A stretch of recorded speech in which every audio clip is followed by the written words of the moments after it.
கிறிஸ்து இயேசுக்குள் அன்பான சகோதர சகோதரிகளே, கர்த்தராகிய இயேசு கிறிஸ்துவின் நாமத்தினாலே உங்களுக்கு என் அன்பின் வாழ்த்துக்கள். இப்பொழுதும் புதிதாக ஒரு வேத பாட வகுப்பு, ஒரு தொடர் போதனை ஆரம்பிக்கிறோம். தலைப்பு நியூ கிரியேஷன் அல்லது புதிய சிருஷ்டி என்கிற ஒரு தலைப்பு. இதுவும் ரொம்ப பெரிய பாடமாக இருக்காது. ஒரு 3 அல்லது 4 தொடர்கள் வரும். அதை போலவே கடந்த ஒரு சில பாடங்கள் கால அளவு சற்று அதிகமாகவே இருந்தது. அதாவது ஒவ்வொரு பாடமும் 1 மணி நேரத்துக்கு மேல 1.25 மணி நேரம், 1.5 மணி நேரம் போனது. அதுக்கு காரணம் என்னன்னா, அந்த நிறைய கன்டென்ட் ஒரு பிரசன்டேஷன்ல குடுக்கறதுனால தான், ஒவ்வொரு விளக்கமும் நிறைய குடுக்க வேண்டி இருக்கிறதுனால, அவ்வளவு நேரம் எடுத்துக்கொண்டது. அதையும் கருத்துல கொண்டு, இப்ப கன்டென்ட்ட கொஞ்சம் சுருக்கி, எப்படியும் ஒரு 1 ஹவருக்கு மேல போகாம, அப்படியே போனாலும் ஒரு 1 ஹவர், 5 மினிட்ஸ், 10 மினிட்ஸ்க்குள்ள முடியிற மாரி முயற்சி செய்யலான்னு இருக்கேன். இப்பொழுதும் இந்த ஒரு புதிய தொடருக்குள்ள நம்ம போவோம். இது ஆரம்பிப்பதற்கு முன்பாக, ஒரு சில காரியங்கள் நம்ம நிறைய தீர்க்க தரிசனங்கள் பார்த்திருக்கிறோம். வேதத்திலிருந்து மறைபொருட்களை ஆராய்ந்திருக்கிறோம். இன்னும் அநேக நிழல் பொருள்களை பழைய ஏற்பாட்டையும் புதிய ஏற்பாட்டையும் தொடர்பு படுத்தி என்ன போதனைகள் இருக்கிறது என்று சொல்லி நம்ம இந்த காரியங்கள் எல்லாவற்றையும் நம்ம நன்றாக ஆராய்ந்து பார்த்திருக்கிறோம். ஆனால் இப்பொழுது நம்ம பார்க்க இருக்கிற இந்த ஒரு பாடம் கூட என்னவென்றால், அது போல அல்ல. ஆனால் மாறாக புதிய ஏற்பாட்டு சத்தியம். இன்னும் தெளிவா சொல்லணும்னா, நம்முடைய கிறிஸ்தவ ஜீவியத்திற்கு தேவையான அடிப்படையான சத்தியங்கள் என்ன? நம்மிடத்தில் என்ன எதிர்பார்ப்பு? கர்த்தருக்கு நம்மிடத்துல என்ன எதிர்பார்ப்பு இருக்கு? அதை போலவே நம்முடைய நோக்கங்கள் ஆவிக்குரிய விதத்துல எப்படி இருக்கணும் என்பதுதான் இந்த ஒரு பாடத்தினுடைய மையப்பொருள். இன்னும் இதுல அநேக உபதேசங்கள், அநேக அடிப்படையான சத்தியங்களை பத்தி நம்ம தெரிஞ்சுக்கலாம். சரி, இப்ப நம்ம ஆரம்பிக்கலாம்.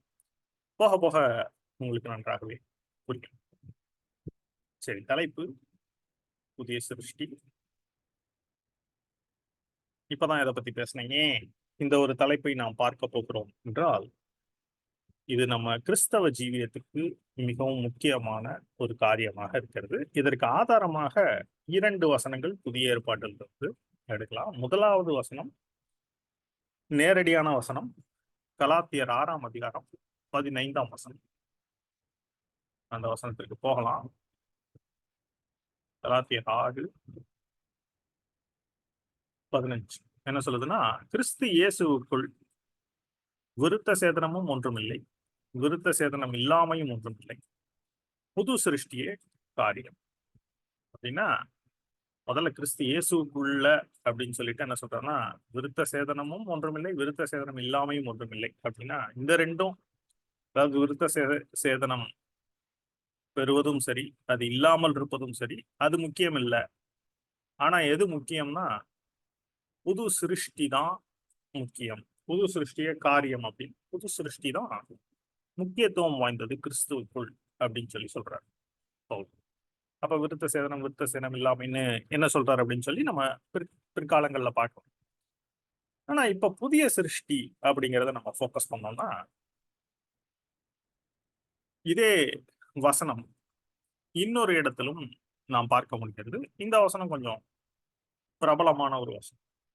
எங்க இருக்குன்னா 2 கொரிந்தியர் 5:17. இங்க பார்த்தோம் கிறிஸ்து இயேசுக்குள்னு, அங்கேயும் கிறிஸ்துவுக்குள் என்று சொல்லப்பட்டிருக்கும். அப்ப கிறிஸ்துவுக்குள்ள வரும்பொழுதுதான் நமக்கு தேவனிடத்தில் எல்லா காரியங்களையும் நாம் பெற்றுக்கொள்ள முடியும். கிறிஸ்து இல்லாமல் தேவனிடத்தில் நமக்கு ஒன்றும் இல்லை.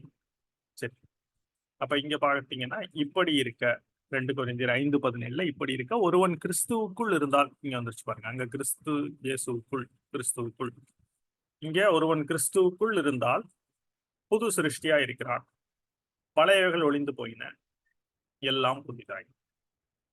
அப்ப இங்கேயும் நாம பாக்குறது, அங்க புது சிருஷ்டிய காரியம்னு பார்த்தோம். இங்க ஒருவன் கிறிஸ்துவுக்குள் இருந்தால் புது சிருஷ்டியா இருக்கிறான், பழையவைகள் ஒளிந்து போயின, எல்லாம் புதிதாயின. அப்ப ஒருவேளை நீங்க கேட்டீங்கன்னா, பழையவைகள்னு எதை சொல்றாரு? இன்னும் நீங்க ஒரு சில பைபிள் ஸ்டடிஸ்க்கு முன்பாக சரியாக 100வது பைபிள் ஸ்டடி. அதனுடைய தலைப்பு என்ன அப்படின்னு பார்த்தீங்கன்னா, ஓல்ட் அண்ட் நியூ. அதுல இந்த பழைய சிருஷ்டி, புதிய சிருஷ்டின்னு பேசியிருக்கு. இப்போ ஒருவன் கிறிஸ்துவுக்குள் இருந்தால் புது சிருஷ்டியா இருக்கிறான், பழையவைகள் ஒளிந்து போயினன்னு சொல்லியிருக்கேன் அப்படின்னா, கிறிஸ்துவுக்குள்ள வர்றவங்களுக்கு எல்லாமே மாறிடுமா அப்படின்னு? அவங்களுடைய தோற்றம், உருவம், வெளிப்புறமாக அவருடைய இருக்க குடும்பம், இன்னும் அவருடைய வேலை எல்லாமே மாறிடுமானா? அதெல்லாம் எதுவுமே மாறாது. வெளிப்புறமாக எந்த ஒரு மாற்றமும் அல்ல, மாறாக உள்ளாக என்ன மாற்றம் வருகிறது அப்படிங்கிறத அந்த ஃபோக்கஸ் பண்ணுது. பழையவைகள் ஒளிந்து போயினா எல்லாம் புதிதாயின அப்படின்னா, உள்ளான மாற்றத்தை அது குறிப்பிடுகிறதாக இருக்கிறது. அப்ப உள்ளான மாற்றத்தை பற்றி நாம புரிஞ்சுக்கணும் நல்லா. இன்னும் நம்ம இன்னும் நம்ம ஆழமா சிந்திக்கும் பொழுது, தேவன் எப்படி மனிதனை சிருஷ்டித்தார், ஏன் சிருஷ்டித்தார், ஏன் சிருஷ்டித்தார் அப்படின்னா, அதுக்கு மல்கியால வந்துட்டு அந்த பதில் ஒண்ணு இருக்கு. படிக்கலாம். இதை ஏற்கனவே நம்ம ஒரு 2 ஆண்டுகளுக்கு முன்பு டீட்டெயிலா அதாவது 2022 ஸ்டார்டிங்னு நினைக்கிறேன். இந்த காட்லி சீட், தேவ பக்தி உள்ள சந்ததி அப்படிங்கிற தலைப்புல ரொம்ப டீட்டெயிலா 12 கிளாஸ்க்கு மேல பார்த்துருக்குறோம். இருக்கு நம்ம சேனல்ல. நீங்க இன்ட்ரெஸ்டடா இருக்கவங்க அதை பாருங்க. 2:15 என்ன சொல்லுது பாருங்க. மல்கியா 2:15. அவர் ஒருவனை அல்லவா படைத்தார். யாரை பத்தி சொல்றாருன்னா, ஆதாமை பத்தி. ஆவி அவரிடத்தில் பரிபூர்ணமா இருந்தது, பின்ன ஏன் ஒருவனை படைத்தார் அப்படின்னா, தேவ பக்தி உள்ள சந்ததியை பெறும்படிதான்.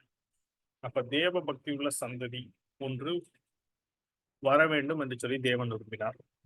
ஏன் விரும்பினார் அப்படின்னா, அவரை போலவே இருக்கிறவர்கள் உருவாக வேண்டும் என்று சொல்லி. இன்னும் அதற்கு பல விதமான அர்த்தங்கள் சொல்லப்படுகிறது. வேதத்துல அதிகமாக அதற்கான ஒரு அடிப்படை ஆதாரங்கள் இல்லை. ஏனென்றால் தேவன் சிருஷ்டித்த தூதர்கள்ல 1/3 தூதர்கள் சாத்தானோடு கூட விழுந்து போகிறார்கள். இப்ப தேவன் அவர்களுக்கு பதிலாக அந்த இடத்தில் வேறு ஒரு சிருஷ்டியை கொண்டு வர வேண்டும் என்று சொல்லி, தம்முடைய சாயலின்படி ரூபத்தின்படி மனிதனை உண்டாக்கினான்னு சொல்லி ஒரு தியரி சொல்றாங்க. எந்த அளவுக்கு அதனுடைய வேலிடிட்டி அப்படின்னு நமக்கு தெரியல. ஆனா 1/3 தூதர்கள் விழுந்தது உண்மைதான். ஏன்னா வானில் 1/3 நட்சத்திரங்களை தன்னோடு சாயெழுத்துன்னு வெளிப்படுத்தின விசேஷம் 12 அதுல சொல்லப்பட்டிருக்கு. சரி, ஓகே. ஆனா தேவனுடைய நோக்கம் என்னன்னா, மனிதனை தம்முடைய சாயலின்படி ரூபத்தின்படி தன்னோடு அன்பு கூறுவதற்காக, தன்னுடன் உறவு கொள்வதற்காக, அந்த ரிலேஷன்ஷிப்காக அவர் உண்டாக்கியிருக்கிறார். ஆக மனிதன் விழுந்து போன பொழுது என்ன நடக்குதுன்னா, அவன் தன்னுடைய மகிமையை இழந்து போகிறான்.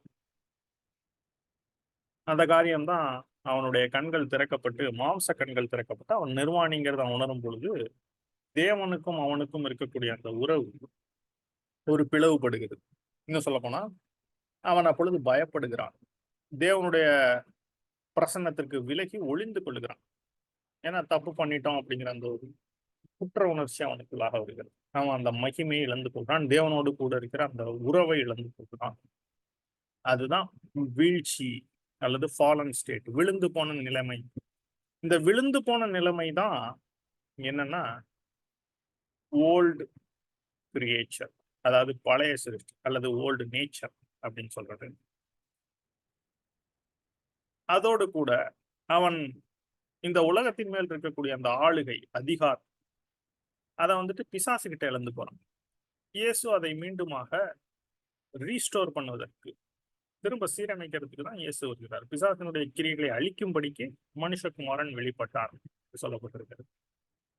அப்ப இந்த பாயிண்ட திரும்ப திரும்ப இந்த ஸ்டடியிலேயே பார்ப்போம். ஏன்னா ஆதியாகமம் 1ஆம் அதிகாரத்துல தேவன் வந்துட்டு, நீங்கள் எல்லாவற்றையும் உங்களுக்கு அடக்கி கீழ்படுத்தி ஆண்டு கொள்ளுங்கள் அப்படின்னு சொல்லி சொன்னார். இந்த பாயிண்டையுமே திரும்ப பார்ப்போம். இப்ப ஒரு ஹை லெவல் தான் சொல்லிக்கிட்டு இருக்கேன், அப்படியே ஃபாலோ பண்ணிட்டு வாங்க, உங்களுக்கு ஈஸியா இருக்கும். அப்ப இயேசு வந்துட்டு இதை மீண்டும் இந்த அதிகாரத்தை, ஆளுகையை சீர்படுத்துவதற்கு, திரும்பவும் சரியாக்குவதற்காக இயேசு வந்தார். சரி, இழந்து போனதை தேடவும் ரட்சிக்கவுமே மனுஷகுமாரன் உலகத்தில் வந்தார் என்று இயேசு சொல்கிறார். இப்ப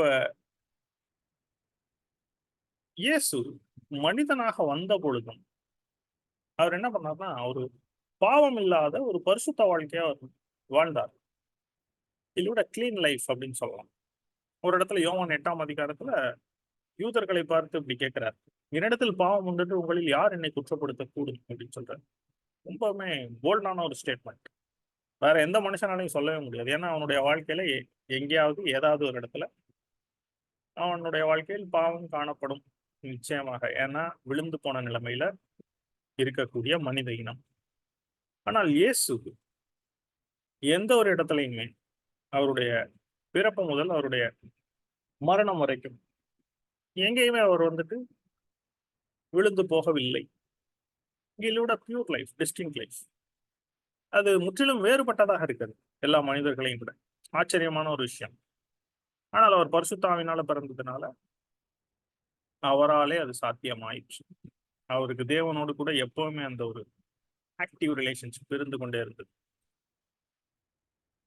ஆனா இந்த பாடத்தை ஏன் படிக்கிறோம் அப்படின்னா, 1 யோவான் 2:6 என்ன சொல்லுதுன்னு பாருங்க. 1 யோவான் 2ஆம் அதிகாரம் 6ஆம் வசனத்துல, அவருக்குள் நிலைத்திருக்கிறேன் என்று சொல்லுகிறவன் அவர் நடந்தபடியே தானும் நடக்க வேண்டும். அப்ப இயேசுவில் நிலைத்திருக்கிறோம்னு நம்ம சொன்னோம். அவர் நடந்தபடியே நம்மளும் நடக்கணும்னு ரொம்ப எளிதாக சொல்லியிருக்கிறது. ஆனால் நமக்கு அது மிக கடினமாக இருக்கிறது. இதுதான் தேவனுடைய எதிர்பார்ப்பு.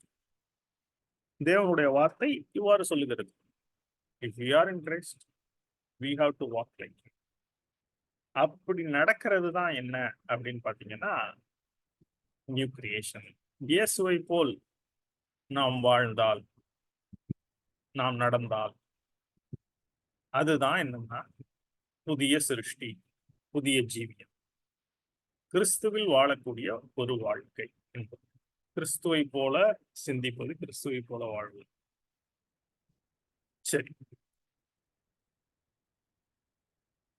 இப்ப இந்த ஒரு தொடர் போதனையில ஏற்கனவே நான் ஆரம்பத்துல இன்ட்ரோடக்ஷன்ல சொன்னதை போல முக்கியமான கிறிஸ்டியன் தீம்ஸ், அப்ப ரட்சிப்பு, விசுவாசம், கிருபை, இது போன்ற முக்கியமான கருத்துக்கள் எல்லாவற்றையுமே நம்ம வந்துட்டு அடுத்தடுத்து டச் பண்ண இருக்கிறோம். சரி, இப்ப அடுத்ததாக இப்ப நியூ கிரியேஷன் அப்படிங்கிற ஒரு விஷயத்த நல்லா புரிஞ்சுக்கணும்னா, அப்ப நம்ம அந்த நியூ கிரியேஷனை புரிஞ்சுக்கிறதுக்கு முன்னாடி நம்ம போன ஸ்லைட்ல பார்த்ததை போல அந்த விழுந்து போன நிலைமை, அந்த ஓல்டு நேச்சர் அல்லது ஓல்டு மேன், இன்னொரு வார்த்தை ஓல்டு கிரியேஷன். ஓல்டு மேன் அப்படின்னா இங்கிலீஷ்ல வந்துட்டு கிழவன், வயதானவர் அப்படின்னு அர்த்தம். ஆனா இந்த இடத்துல அதை மீன் பண்ணல, தவறாக நினைத்துக் கொள்ளாதீர்கள். ஓல்டு மேன் என்றால் பழைய மனுஷன் அல்லது பழைய சுபாவம், பழைய சிருஷ்டி என்று சொல்லலாம். அப்ப இந்த புது சிருஷ்டியை நன்றாக நம்ம புரிந்து கொள்ளணும்னா, முதல்ல வந்துட்டு இந்த பழைய சுபாவம் அப்படிங்கிறது எப்படி இருக்கு அப்படின்னு சொல்லி நம்ம நன்றாக புரிந்து கொள்ள வேண்டும். அப்பதான் நம்மளால இன்னும் நல்லா புதிய சிருஷ்டியை பற்றி புரிஞ்சுக்க முடியும். அப்ப தேவன் மனிதனை எவ்வாறு உண்டாக்கினார், இதை பற்றி அநேக முறை பேசியிருக்கிறோம். ஆரம்ப காலத்துல வந்த பாடத்துல ரொம்ப டீட்டெயிலா அதை பேசியிருக்கோம். மீண்டுமாக ஒரு தடவை இதை பார்ப்போம். ஏன்னா இது ரொம்ப முக்கியமான ஒரு டாபிக்காக இருக்கிறதுனால நம்மை குறித்து நாமே புரிந்து வைத்துக் கொள்ள வேண்டும். இப்ப நாம் என்று சொன்னால், இப்ப ஒரு மனிதன் என்று சொன்னால் அவன் எப்படி இருக்கிறான், அவன் அவனுடைய காம்போசிஷன் ஆஃப் மேன், மனிதன் என்றால் அவனுக்குள் என்னென்ன தன்மைகள், என்னென்ன காரியங்கள் இருக்கிறதுங்கிறது நமக்கு நல்லா தெரிஞ்சுக்கணும்னு தான் நான் நினைக்கிறேன். அப்ப திரும்ப அதை ஒரு தடவை பார்த்தா நமக்கு நல்லதே. ஆனா இன்னும் கொஞ்சம் அதிக டீடைல்ஸோட சேர்த்து நம்ம பார்க்க இருக்கிறோம். ஆதியாகமம் 2ஆம் அதிகாரம் 7ஆம் வசனத்தில் நீங்க பாத்தீங்கன்னா, எப்படி தேவன் மனிதனை சிருஷ்டித்தார். போன படத்துல கூட இதை பார்த்தோம்னு நினைக்கிறேன். இதனால பார்ப்போம். தேவனாகிய கர்த்தர் மனுஷனை பூமியின் மண்ணினாலே உருவாக்கி, அப்ப பூமி அதுல மண்ணு, அதால உருவாக்குறார். ஜீவ சுவாசத்தை அவன் நாசிலே ஊதினார். செகண்ட், அவருடைய சுவாசம் ஜீவ சுவாசம், அத இந்த மண்ணால உருவாக்கப்பட்ட அந்த சரீரத்துல அவர் அந்த நாசியிலே சுவாசத்தை ஊதுறார். அப்படி ஊதும் பொழுது மனுஷன் ஜீவாத்மாவானான். அப்ப 3 காரியங்கள் பார்க்க முடியுது. பூமியின் மண்ணால உருவாக்கினா இது சரீரம், ஜீவ சுவாசத்தை அவன் நாசியிலே ஊதினார்னா இது ஆவி, மனுஷன் ஜீவாத்மாவானா இது ஆத்மா. அப்ப ஒரு மனிதன் அப்படின்னு எடுத்தா அவனுக்குள்ளாக 3 காரியங்கள் இருக்கிறது. என்னன்னா ஆவி, ஆத்மா, சரீரம். கன்ஃபார்ம் பண்ணிக்கிறதுக்கு இன்னொரு வசனத்தையும் குயிக்கா பார்க்கலாம். 1 தெசலோனிக்கேயர் 5 23. சமாதானத்தின் தேவன் தாமே உங்களை முற்றிலும் பரிசுத்தமாக்குவாராக. உங்கள் ஆவி, ஆத்துமா, சரீரம் முழுவதும் நம்முடைய கர்த்தராகிய இயேசு கிறிஸ்து வரும்போது குற்றமற்றதா இருக்கும்படி காக்கப்படுவதாக. அப்ப என்ன இருக்கு? 3. ஆவி இருக்கு, ஆத்துமா இருக்கு, சரீரம் இருக்கு. சரி, இப்ப இந்த நான் சொன்ன விஷயம் தான். இப்ப மனுஷன் பாவம் பண்ணப்ப என்ன சொன்னார்னா, நீ வேர்வை சிந்தி நீ பாடுபடுவாய் அப்படின்னு சொன்னார். நீ பூமியிலிருந்து எடுக்கப்பட்டபடியால் நீ பூமிக்கு திரும்ப மட்டும் உன் முகத்தின் வேர்வையால் ஆகாரம் புசிப்பாய். பூமியிலிருந்து எடுக்கப்பட்டதுனால பூமிக்கே திரும்புவ அப்படின்னா, சரீரம் மரித்த பின்பு பூமிக்கு போகிறது. சரி, நீ மண்ணா இருக்கிறாய், மண்ணுக்கு திரும்புவாய். அப்ப முகத்தின் வேர்வையால ஆகாரம் புசிப்பாய்னா கஷ்டப்படுற ஜீவியம் தான். நீ மண்ணா இருக்கிறாய், மண்ணுக்கு திரும்புவா என்றார். அப்ப மண்ணில் இருந்து எடுக்கப்பட்டா மண்ணுக்கு திரும்ப வேண்டும். இதுதான். அப்ப இது சரீரத்தை குறிக்கிறது. Body is taken from sand of air, that will return to the sand. அடுத்து, இப்ப மண்ணில் இருந்து உண்டானால் அந்த மண்ணிற்குரிய தன்மைகள் இருக்கும். நம்ம சரீரத்தை ஆராய்ச்சி பண்ணி பார்க்கும் பொழுது அந்த காரியங்கள்லாம் கண்டுபிடிச்சிருக்காங்க. நம்ம சரீரத்தில் இருக்கக்கூடிய அந்த பொருட்கள் அப்படிங்கிறது இந்த பூமிக்குரிய ஒரு சில கெமிக்கல் எலிமெண்ட்ஸ், கார்பன், இது போன்ற காரியங்கள் வந்துட்டு அதுதான் மூலக்கூறுகள் தான் நம்ம சரீரத்துல இருக்கிறது அப்படின்னு சொல்லி, அது ஆட்டம்ஸ் அந்த லெவல்ல போய் பார்த்தோம்னா இந்த பூமியில் இருக்கக்கூடிய கெமிக்கல் எலிமெண்ட்ஸ் தான் நம்ம சரீரம் உண்டாயிருக்கு அப்படின்னு சொல்லி ஆராய்ச்சிகள்ல கண்டுபிடிச்சு சொல்றாங்க. ஆனா இங்க வேதத்தில் பார்க்கும் பொழுது இந்த பூமிக்குரிய சுபாவம் என்று ஒன்று இருக்கிறது, பரலோகத்திற்குரிய சுபாவம். இன்னும் வேறு வார்த்தையை சொல்லணும்னா பூமிக்குரிய தன்மை, பரலோகத்திற்குரிய தன்மை, மண்ணிற்குரிய தன்மை, விண்ணிற்குரிய தன்மை என்று பிரித்து சொல்லப்படுகிறது. எங்க பார்க்கலாம்னா யோவான் ஸ்நானம் சொல்றாரு இதை பத்தி. யோவான் 3ஆம் அதிகாரம் 31ஆம் வசனம். எடுத்துக்கிட்டா பூமியின் தன்மையை உடையவன் என்று சொல்லி சொல்லுவார், பரலோகத்தின் தன்மை உடையவர். உன்னதத்திலிருந்து வருகிறவர் எல்லாரிலும் மேலானவர். இயேசுவை பற்றி யோவான் ஸ்நானம் சொல்லும் பொழுது தன்னை தாழ்த்தி தான் பூமியில் இருந்து உண்டானேன், ஆனால் இயேசுவோ உன்னதத்தில் இருந்து வருகிறவர் அப்படின்னு சொல்றாரு பாருங்க.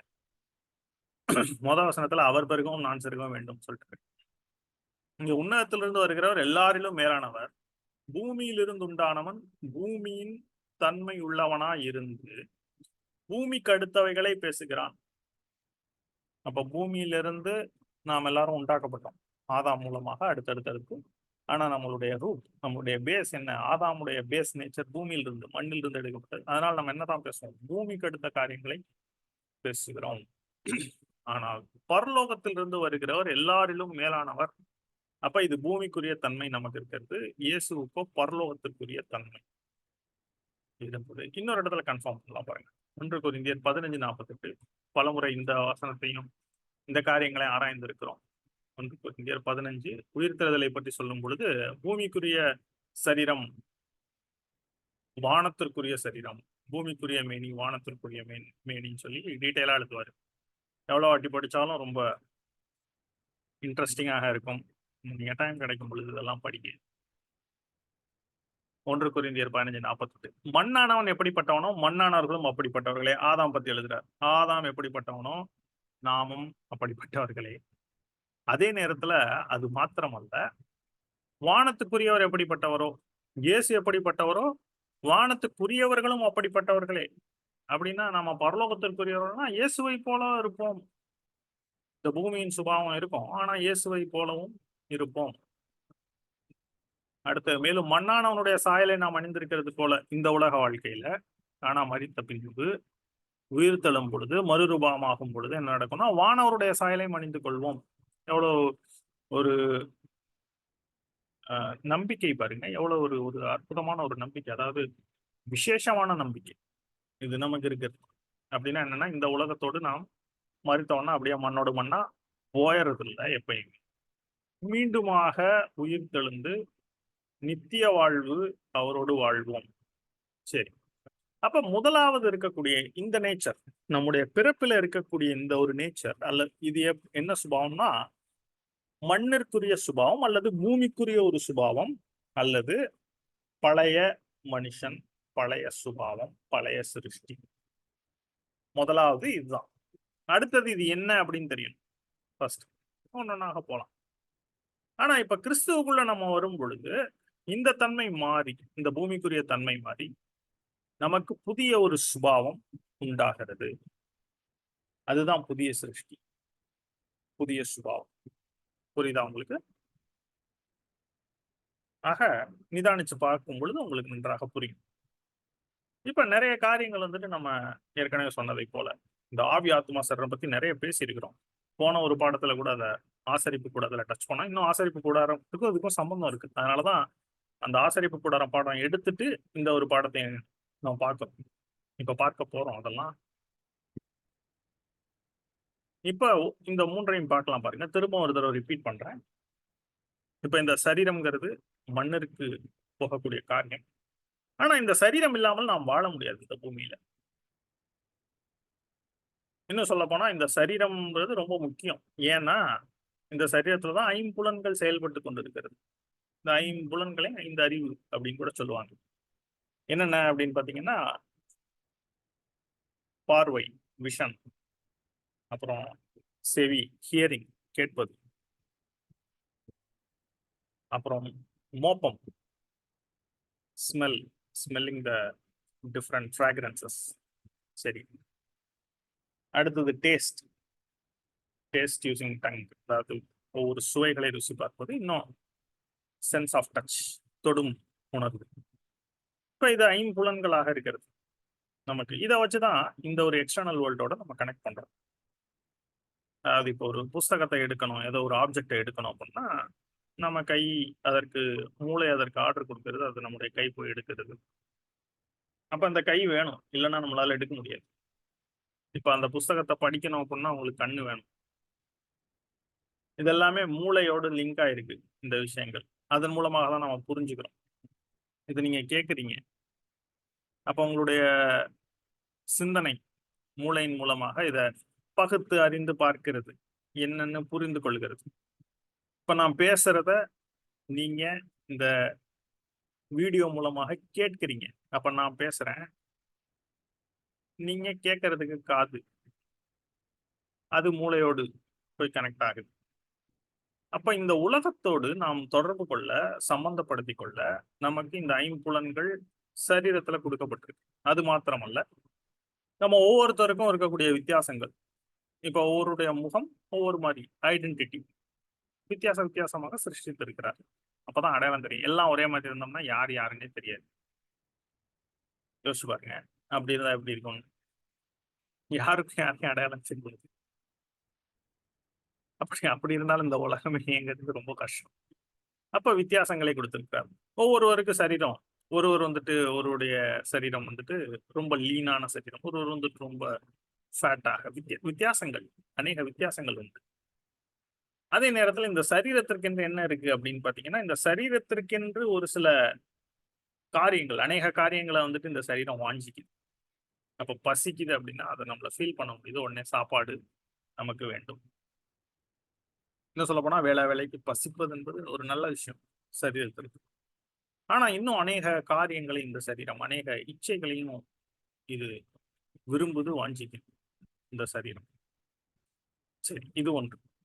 அப்ப இந்த சரீரத்திற்கென்று அநேக காரியங்கள் கொடுக்கப்பட்டிருக்கிறது. இந்த சரீரத்திற்குள்ளாக நாம் வாழ்ந்து கொண்டிருக்கிறோம். இப்ப அடுத்ததாக நம்ம பார்க்கும் பொழுது ஆவியும் ஆத்துமாவும். ஆவி என்பது என்ன என்றால் தேவனுடைய சுவாசம். அப்படின்னா தேவனோடு கனெக்ட் பண்ணக்கூடிய ஒரு விஷயமா இருக்கு ஆவி. இப்ப தேவன் ஆவியா இருக்கிறார், அவரை தொழுது கொள்ளுகிறவர்கள் ஆவியோடும் உண்மையோடும் அவரை தொழுது கொள்ள வேண்டும் அப்படின்னு சொன்னார். அப்ப ஆவிங்கிறது அது மாத்திரமல்ல, நம்முடைய மனசாட்சி. தேவனுக்கு முன்பாக இப்ப நம்ம தப்பு பண்றோம்னா இப்ப மத்தவங்களுக்கு அது தெரியாம இருக்கலாம். ஆனா தேவனுக்கும் நமக்கும் இடையிலே ஆதாமுக்கு வந்ததை போலவே ஒரு பிரேக் வரும். ஒரு பாவம் பண்ணிட்டோம் அப்படின்னா அப்ப நம்ம மனசாட்சி நம்ம என்ன பண்ணணும்? வாதிக்கும் அப்படின்னு சொல்றாங்கல்ல, குற்ற உணர்ச்சி வருதுல்ல. அதுதான் அந்த ஆவியில தேவனுக்கும் நமக்கும் இருக்கக்கூடிய ஒரு தொடர்பு. இன்னும் நிறைய பேருக்கு வந்துட்டு குற்ற உணர்ச்சியே இருக்காது. ஏன்னா அவர்கள் வந்துட்டு பாவங்கத்தை செஞ்சு செஞ்சு அதிலே பழகின ஒரு நிலைமை, கடினப்பட்ட நிலைமையில இருப்பாங்க. இன்னும் சொல்ல போனா அவங்களுக்கு அதை தப்பு என்று சொன்னால் கூட அவர்களுக்கு வந்துட்டு என்னன்னா அது இது ஒரு தப்பா என்று சொல்லி அவங்க கேள்வி கேட்பாங்க. இன்னும் சொல்ல போனா இதெல்லாம் ஒரு தப்புன்னு சொன்னீங்கன்னா, இதெல்லாம் பாவம்னு சொன்னீங்கன்னா, அப்புறம் எப்படி வாழ்றதுன்னு சொல்லி கேட்பாரு. சரி போட்டோம். அடுத்தது ஆத்துமா. ஆத்துமாங்கிறது தான் ஒரு மனிதனுடைய தன்மை. அந்த மனிதன் அப்படிங்கிறது மனுஷன் ஜீவாத்மாவானான் அப்படின்னு நாங்க பார்த்தோம். தேவனுடைய சுவாசம் மண்ணில் இருந்து பூமி வந்தது. ஆனால் இது 2ம் சேரும் பொழுது உருவான விஷயம் தான் ஜீவாத்மா. த லிவிங் சோல் அப்படிங்கிறது என்ன அப்படின்னு பார்த்தீங்கன்னா, இதுதான் மெயினா உங்களுடைய மைண்ட், வில் அண்ட் எமோஷன். சிந்தை, சித்தம், உணர்ச்சிகள். இந்த 3ம் சேர்ந்தது தான் நீங்க. இன்னும் சொல்லப்போனா, இந்த சரீரம் எதை வாஞ்சித்தாலும், நீங்க என்ன பண்ண முடியும்னா, உங்களோட மைண்ட் தான் அதுக்கு ஆர்டர் போடும். உதாரணத்துக்கு ஆதாம் ஏவாள் எக்ஸாம்பிள் எடுத்துக்கிட்டோம்னா, ஏவாளுக்கு வந்துட்டு அந்த சிந்தனைகள், அந்த டெம்ப்டேஷன் வந்துட்டு மைண்ட்ல பிசாசு கொண்டு வந்தான். அந்த பழத்தை பார்க்கும் பொழுது இச்சிக்கப்படத்தக்கதாக இருக்கிறது, சாப்பிடணுங்கிற அந்த ஒரு டெம்ப்டேஷன் வருது. அது சாப்பிட்டா எப்படி இருக்கும்? அந்த கியூரியாசிட்டின்னு சொல்லுவாங்க. இந்த கியூரியஸ்னஸ் வருது. அப்ப இந்த இடத்துல அதை டிஸ்மிஸ் பண்ற ஒரு கண்ட்ரோல் ஏவாளுடைய மைண்டுக்கு இருக்கு, அந்த கண்ட்ரோல். ஆனா டெம்ப்டேஷன் அந்த கண்ட்ரோலோடு கூட கொஞ்சம் ப்ளே பண்ணி பார்க்க. அப்ப ஸ்லோவா வந்துட்டு அதை அதை பார்க்க பார்க்க அந்த அட்ராக்ஷன். அதனாலதான் கண்ணை குறித்து இயேசு சொன்னார், கண்ணானது சரீரத்தின் விளக்கு அப்படின்னு சொல்லி. உன் கண் கெட்டதா இருந்தாலும் உன் சரீரம் முழுவதும் கெட்டதா இருக்கும். ஏன் சொன்னாருன்னா, கண் மூலமாக தான் ஈஸியாக அந்த டெம்ப்டேஷன், அந்த டெம்ப்டிங் நேச்சர் உள்ள வரும். சரி, ரைட். அப்ப தாவீதை குறித்து சொன்னோம்னா, பத்சேபாள் ஸ்நானம் பண்ணி கொள்றத மாடியில இருந்து அவர் பார்க்கிறார். அப்ப அவருக்கு இச்சை ஒர்க் பண்ணது அவருக்குள்ள. சோதிக்கப்படுகிறார். இதுதான் யாக்கோபு 1ஆம் அதிகாரத்துல எழுதப்படுது. அவனவன் தன் தன் சுய இச்சையினால் சிக்குண்டு இழுக்கப்பட்டு சோதிக்கப்படுகிறான். That is temptation. அப்ப அந்த கியூரியாசிட்டி. அப்ப தாவீதோட கேஸ்ல நீங்க யோசிச்சு பாத்தீங்கன்னா, அந்த இடத்துல அவள் யார் என்று தெரிந்து கொள்வதற்காக ஆட்களை அனுப்பினான் அப்படின்னு இருக்கும். நீங்க அந்த இடத்துல படிச்சீங்கன்னா சரி, ஓகே, படிக்கலாம் அந்த வசனத்தை உங்களுக்கு. ஓகே, கொஞ்சம் சைட் ஸ்டெப் பண்றேன், இருந்தாலும் உங்களுக்கு இது பிரயோஜனமாக இருக்கும். ஒருவேளை இப்படிதான் நம்ம டைம் நிறைய ஆகுது போல. 2 ராஜாக்கள் 9ஆம் அதிகாரத்துல 9 மன்னிக்கணும் 11 நினைக்கிறேன். 11. ஓகே.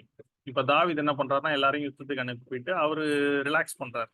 இந்த ரிலாக்ஸிங் டைம்ல தான் நிறைய பாவங்கள் நம்மையும் வந்து சூழும்.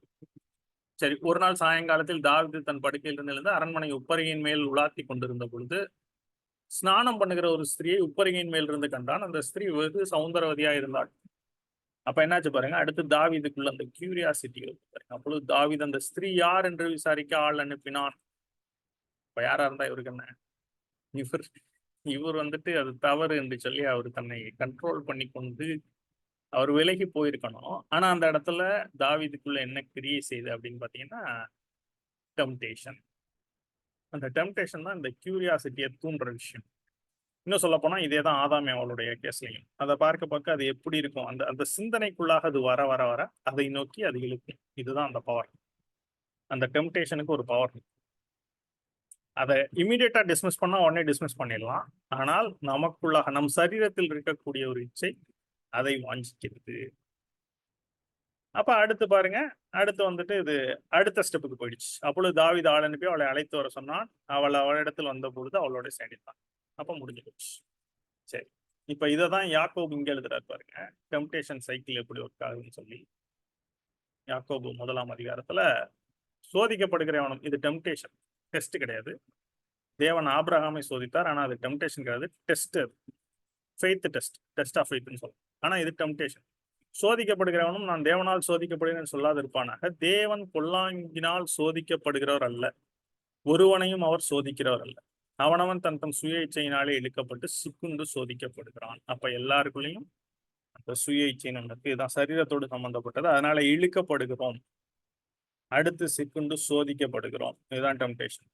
பின்பு இச்சையானது கர்ப்பம் தரித்து பாவத்தை பிறப்பிக்கும். அப்ப தாவீதுக்கு இச்சை வந்தது, இழுக்கப்பட்டார், சோதிக்கப்பட்டார். அந்த கியூரியாசிட்டி. அப்ப அந்த கியூரியாசிட்டி என்ன பண்ணுதான், அது கர்ப்பம் தரித்து அடுத்த ஸ்டேட்டுக்கு போயிடுச்சு. என்னன்னா, பாவத்தை பிறப்பிக்க ஆரம்பிச்சிச்சு. அவருக்குள்ள சிந்தனையில அதை ஸ்ட்ராங்கா ஓவர் கம் பண்ணி கூட்டு வர சொல்றாரு. கூட்டு வந்ததையும் அந்த ஸ்திரீயோடு பாவம் செய்கிறார். அது பூர்ணமானது என்ன ஆயிடுச்சு, பாவம் பூர்ணமாகும் பொழுது மரணத்தை பிறப்பிக்கும். அந்த ஸ்திரீ கர்ப்பவதியாகிற, அடுத்து அவருடைய கணவனை வந்துட்டு இவரு அழைத்து கொண்டு வந்து அதை பூசி மூழ்கிடலாம், அவனுடைய வீட்டுக்கு அனுப்பலாம், யுத்தத்தில் இருந்து கூப்பிட்டு வீட்டுக்கு அனுப்பலாம், அவன் மனைவியோடு சேரும் பொழுது அதன் மூலமாக அவள் கர்ப்பம் தரித்தாலும் சொல்லக்கூடாதுன்னு பார்த்தா, தாவீதோட பேட் டைம், அவர் வீட்டுக்கே போல, எவ்வளோ கம்பல் பண்ணி அவர் போல. அப்ப சரி வேற வழி இல்லைன்னு சொல்லி அவர் கையிலேயே லெட்டர் எழுதி கொடுத்து அவரே கொல்றதுக்கு ஒரு ஆர்டர் போட்டு யோபு கொடுத்து அனுப்பிச்சு விடுறாரு. சரி, இதெல்லாம் உங்களுக்கு தெரியும், அதுல இருக்கும். ஆனா இந்த சைக்கிள் எப்படி ஒர்க் ஆகும்னா இதுதான். இப்ப இது போல ஒரு காரியம் வந்துட்டு இப்ப நமக்கு எடுத்துக்கிட்டோம்னா, நம்மளுடைய மொபைல்ல இது போல ஒரு ஒரு பிக்சர் வரும். அப்ப அது யாருன்னு தெரிந்து கொள்ளணும்னு ஒரு கியூரியாசிட்டி வரும் பொழுது அதற்குள்ளாக நம்ம போய் பார்ப்போம். அப்ப நம்ம ஈர்க்கப்படுகிறோம். அது என்னன்னு தெரிஞ்சுக்கணுங்கிறது தான் ஃபர்ஸ்ட் ஸ்டெப். அதுதான் சிக்குண்டு இழுக்கப்பட்டு இழுக்கப்பட்டு சிக்குண்டு சோதிக்கப்படுகிறான். இப்ப இந்த ஸ்டெப்ல அதை கட் பண்ணிட்டோம்னா, அதை ரிஜெக்ட் பண்ணிட்டோம்னா, நம்ம அடுத்த ஸ்டெப்புக்கு போக மாட்டோம். அதாவது இச்சையானது கர்ப்பம் தரிக்க நாம் விடவில்லை என்றால், நம்ம இந்த ஸ்டெப்லயே ஜெயித்து விடலாம். அதாவது சோதனையை விலக்கி விடலாம். ஆனா அடுத்த ஸ்டெப்புக்கு போயிட்டோம்னா, அதற்கப்புறம் பாவம் எப்படி கர்ப்பம் தரித்தால் குழந்தை பிறப்பது என்பது அடுத்த ஈவென்ட். அதை போல பாவம் ஆட்டோமேட்டிக்கா பிறந்துரும். பாவம் பிறந்ததென்றால் ஆட்டோமேட்டிக்காக மரணத்தை பிறப்பிக்கும். அதுதான் என்ன சொல்லியிருக்குன்னா, பாவத்தின் சம்பளம் மரணம். சரி, ஓகே. இப்ப இதை எதுக்கு சொன்னேன் அப்படின்னா, இது ஒரு முக்கியமான பாட்டு. இதை ஒரு தனியா ஒரு இது சொல்லாம, இப்ப இதோட சேர்ந்து சொன்னோம்னா கேட்கிறவங்களுக்கும் பிரயோஜனமா இருக்கும்னு சொல்லி ஒரு 10 மினிட்ஸ் எடுத்துக்கொண்டேன். ஆனா நிச்சயமாக இது உங்களுக்கு பிரயோஜனமா இருக்கும்னு நினைக்கிறேன். சரி, அப்ப நம்முடைய சோல், நம்முடைய மைண்ட்ல அந்த கண்ட்ரோல் நமக்குள்ளாக வர வேண்டும். சிந்தை, சித்தம் மற்றும் எமோஷன்ஸ், இதுதான் நம்ம. அப்ப பிசாசு நம்முடைய சிந்தைக்கு அவனுக்கு ஆக்சஸ் இருக்கு. எக்ஸ்டர்னலாக உலகத்தின் மூலமாக பல வகைகள் மூலமாக நமக்குள்ளாக அந்த தூண்டுதலை அவனால் கொண்டு வர முடியும். ஆனா அந்த தூண்டுதலை அதன்படி போகணுமா இல்ல அதை ரிஜெக்ட் பண்ணுமாங்கிற கண்ட்ரோல் நம்மகிட்ட தான் இருக்கு. மோஸ்ட் ஆஃப் த டைம் நம்ம சரீரமும் அதை வாஞ்சிக்கிறதுனால என்ன பண்றோம், நம்ம இச்சையிலும் பாவத்திலும் விடுகிறோம். அதை ரிஜெக்ட் பண்ண பிராக்டிஸ் பண்ணி, அதை கத்து பிராக்டிஸ் பண்ணி கொண்டே இருந்தோம் என்றால் நம்ம அதை ஓவர் கம் பண்ணலாம், மேற்கொள்ளலாம். சேலஞ்சிங்கான விஷயம், கடினமான விஷயம் தான், இல்லைன்னு சொல்ல முடியாது. சரி, ஆனா பிராக்டிஸ் மூலமாக ஓரளவுக்கு நம்ம கொண்டு வரோம். சரி, ரைட். அப்ப ஸ்பிரிட் அண்ட் சோல், அப்ப ஆவியும் ஆத்மாவும் சேர்ந்தது தான் உயிர் என்று சொல்லுகிறோம். ஏன்னா ஆவி மூச்சு நின்று போச்சு அப்படின்னா உயிர் போயிடுச்சு அப்படின்னு அர்த்தம். அந்த டைம்ல என்ன ஆகும்னா, இந்த ஆத்மாவும் மனிதனுடைய சரீரத்தை விட்டு பிரிந்து போயிடும். இப்ப பாடியில வந்துட்டு என்ன இல்லை, உயிர் இல்லை, அது ஒரு மரித்த சரீரம், பிரேதம் அப்படின்னு அதை சொல்லிடுவாங்க. அவர்னு கூட சொல்ல மாட்டாங்க, பாடின்னு சொல்ல ஆரம்பிச்சு மரித்த உடனே. இப்ப இந்த மூன்றும் சேரும் பொழுதுதான் ஒரு மனிதன் உயிரோட ஆபரேட் ஆகும். இப்ப அந்த மனிதனுடைய ஐடென்டிட்டி எதுல இருக்கு அப்படின்னா, மோஸ்ட்லி பீப்புள் ஐடென்டிஃபை வித் பாடி. ஏன்னா அதுதான் வெளியில தெரியுற விஷயம். இன்னும் சொல்ல போனா ஒரு வகையில பாடியை வச்சும் ஐடென்டிஃபை பண்ணலாம், இன்னார் என்று சொல்லி. அது ஒரு முக்கியமான டிஃபரன்சியேஷன். ஆனா அது மாத்திரமல்ல, அந்த மனிதனுக்கு யார் அந்த ரியலான மனிதன் அப்படின்னு பாத்தீங்கன்னா, அவனுடைய சோல் தான், அந்த ஆத்மா தான். மைண்ட், வில் அண்ட் எமோஷன்ஸ் தான். ஏன்னா ஒவ்வொரு சூழ்நிலையில ஒவ்வொருவர் ஒவ்வொரு விதமாக ரியாக்ட் பண்ணுவாங்க. இப்ப 1,00,000 பேர் ஒரு சூழ்நிலையில வச்சாலும் ஒவ்வொருத்தரும் ஒவ்வொரு மாதிரி வித்தியாசமா சிந்திப்பாங்க அந்த சூழ்நிலையில. அது வித்தியாசமாக ரியாக்ட் பண்ணுவார்கள். ஏன்னா அதுதான் அவங்களோட identity. Mind, will and emotions work like that. அப்ப இது உங்களுக்கு நல்லா புரியும்னு நினைக்கிறேன். சரி, இப்ப படைப்பின் பொழுது இந்த ஆவி ஆத்துமா சரீரம் எப்படி இருந்தது, விழுந்த பின்பு எப்படி? ஓகே. இப்ப முதலாவதாக மனிதனை சிருஷ்டித்த பொழுது நம்ம ஏற்கனவே சொன்னதை போல அவனை ஆளுகை செய்கிறவனாக தேவன் சிருஷ்டித்தார். ஏன்னா நீங்கள் சகலத்தையும் ஆண்டு கொள்ளுங்கள் அப்படின்னு சொல்லி சொன்னார். அப்ப தேவன் தான் அந்த கட்டளை அவனுக்கு கொடுத்தார் இல்லையா? இந்த தேவன் அவர்களை நோக்கி, நீங்கள் பலுகி பெருகி பூமியை நிரப்பி அதை கீழ்ப்படுத்தி சமுத்திரத்தின் மச்சங்களை ஆகாயத்து பறவைகளையும் பூமியில் நடமாடுகிற சகல ஜீவ ஜந்துக்களை ஆண்டு கொள்ளுங்கள் என்று சொல்லி தேவன் அவர்களை ஆசீர்வதித்தார். அப்ப தேவன் ஆவியாக இருக்கிறார், மனுஷனையும் ஒரு ஆவிக்குரிய மனிதனாக தான் சிருஷ்டித்தார். அப்ப அவனை ஆவியில் இருந்து ஆளும்படி செய்தார். அப்படின்னா அந்த மனுஷன் வந்துட்டு மத்த காரியங்கள், இந்த ஜீவ ஜந்துக்கள், நடமாடும் விலங்குகள், இதை மட்டும் ஆள்றது இல்ல. அவனையே அவன் ஆளத்தக்கதாக அவனை சிருஷ்டித்தார். அப்ப தேவனுடைய பகுதி நம்முடைய சரீரத்துல நம்ம மனிதனாக இருக்கும் பொழுது நம்முடைய சரீரத்தில் இருக்கக்கூடிய தேவனுடைய பகுதி என்னன்னா ஆவி. அந்த ஆவியின் மூலமாக தான் நம்ம என்ன பண்ண முடியும்? தேவன் ஆவியா இருக்க, அவரோட ஆவியின் மூலமாக தான் தொடர்பு கொள்ள முடியும். அவரோட சரீரத்துல போய் தொடர்பு கொள்ள முடியாது. இயேசு கிறிஸ்து மனிதனாக இருந்தபோது அவரை தொட்டாங்க. ஆனா இப்ப அவர் நம்மோடு இல்ல. அப்ப எப்படி அவரோட தொடர்பு கொள்றது அப்படின்னா, ஆவிக்குரிய ரீதியாக தான் தொடர்பு கொள்ள முடியும். இன்னும் ஒரு வசனம் உங்களுக்கு சொன்னா நன்றாக புரியும் பாருங்க. ஆணையும் பெண்ணையும் தேவன் சிருஷ்டித்தார். சிருஷ்டித்து என்ன சொன்னார் பாருங்க. இது நிமித்தம் புருஷன் தன் தகப்பனையும் தன் தாயையும் விட்டு தன் மனைவியோட இசைந்திருப்பான் அப்படின்னா 2 பேரும் டுகெதர். அப்ப கணவனும் மனைவியும் சேர்ந்து இருப்பார்கள். அது மாத்திரமல்ல, அவர்கள் ஒரே மாம்சமாய் இருப்பார்கள், ஒரே சரீரமாக இருப்பார்கள். அப்ப கணவனும் மனைவியும் ஒரே சரீரமாக இணைந்திருப்பார்கள். இது தேவன் கொடுத்த ஒரு காரியம். இது தேவனுடைய சிருஷ்டி, அவருடைய டிசைன், அவருடைய படைப்பு. இப்ப எப்படி ஒரு புருஷனும் மனைவியும் இசைந்திருக்கிறார்களோ, அது போல தேவனோடும் இணைந்திருக்க வேண்டும். ஆனா சரீரத்தால கிடையாது. இப்ப 1 கொரிந்தியர் 6ஆம் அதிகாரத்துல கவனிங்க, 16ஆம் வேசியோடு இசைந்திருக்கிறவன் அவளுடனே ஒரே சரீரமா இருக்கிறான் என்று அறிவிக்கிறான். அப்போ ஒரு நெகட்டிவான விஷயத்தை பத்தி பேசுறாரு, தவறான விஷயத்தை பத்தி சொல்லி என்ன சொல்றாருன்னா, வேசியோடு ஒரு மனிதன் இணைந்திருக்கிறான்னா அவளோட ஒரே சரீரம், அவளோட கனெக்டா இருக்கான், இருவரும் ஒரே மாம்சமா இருப்பார்கள் என்று சொல்லி இருக்கிறதே இந்த இடத்துல. அப்படியே அதை போலவே அப்படின்னா ஜஸ்ட் சரீர பிரகாரமா கணவனும் மனைவி இணைந்திருக்கிறதை போலவே கர்த்தரோடு இசைந்திருக்கிறவன் அவருடனே ஒரே ஆவியாய் இருக்கிறான். அப்ப சரீரம் அல்ல, அவரோடு ஒரே ஆவி. அப்படின்னா தேவன் ஆவியாக இருக்கிறார், நமக்கு ஆவிங்கிற ஒரு போர்ஷன் கொடுக்கப்பட்டிருக்கு. இந்த ரெண்டும் ஜாயின் ஆகும் பொழுது both these things when they connect together, அப்ப we receive his power, we receive his glory, we receive his nature. அப்ப அவருடைய தன்மை நமக்குள்ளாக கொஞ்சம் கொஞ்சமாக வர ஆரம்பிக்கும்.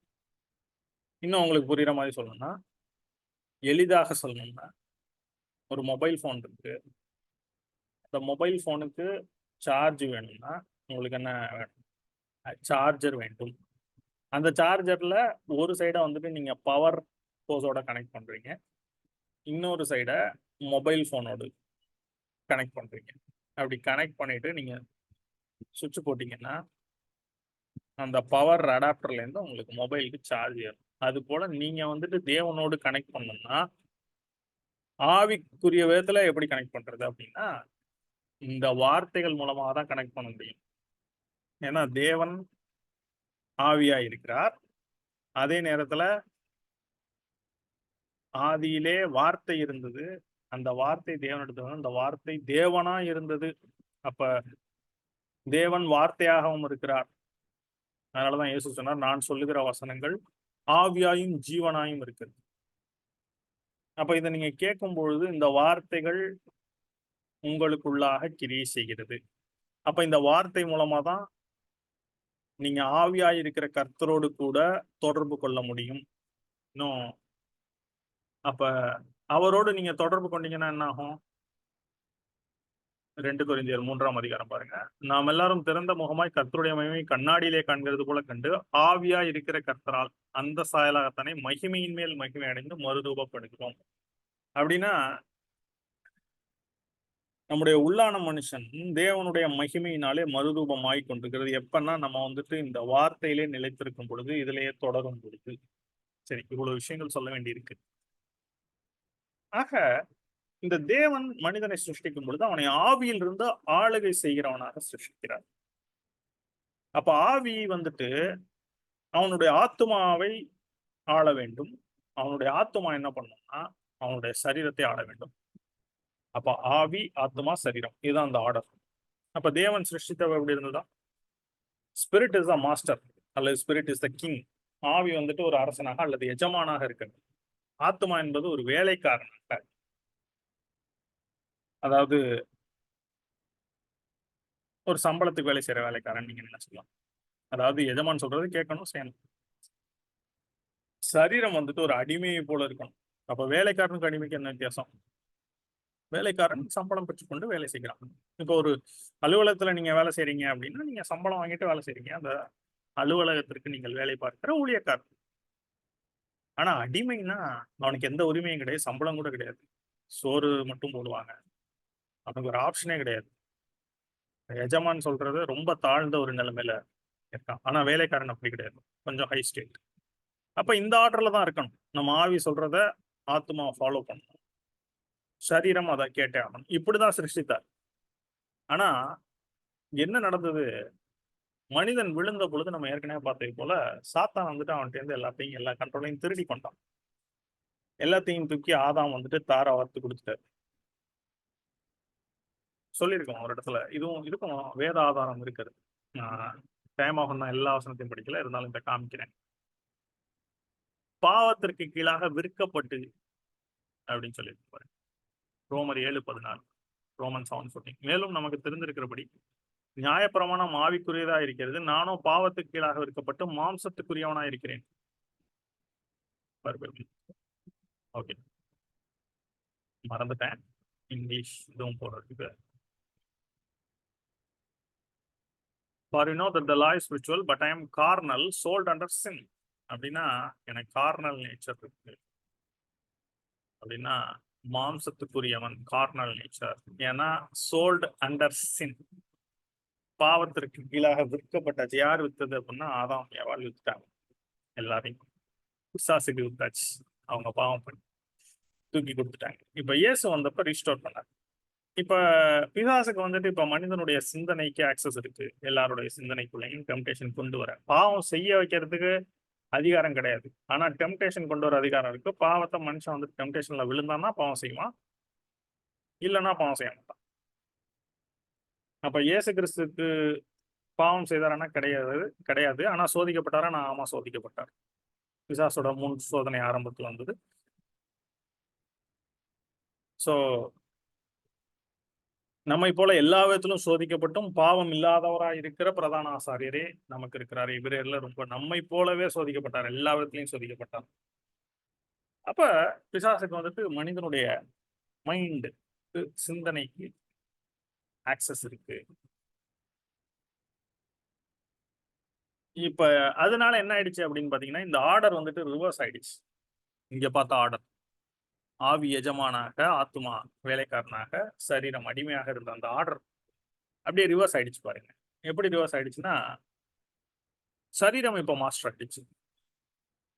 ஆத்மா அப்படியே சர்வெண்டா தான் இருக்கு, ஆனா சரீரத்துக்கு சர்வெண்டா இருக்கு. ஆவி என்னாச்சு அப்படின்னு பாத்தீங்கன்னா ஸ்லேவ் ஆயிடுச்சு.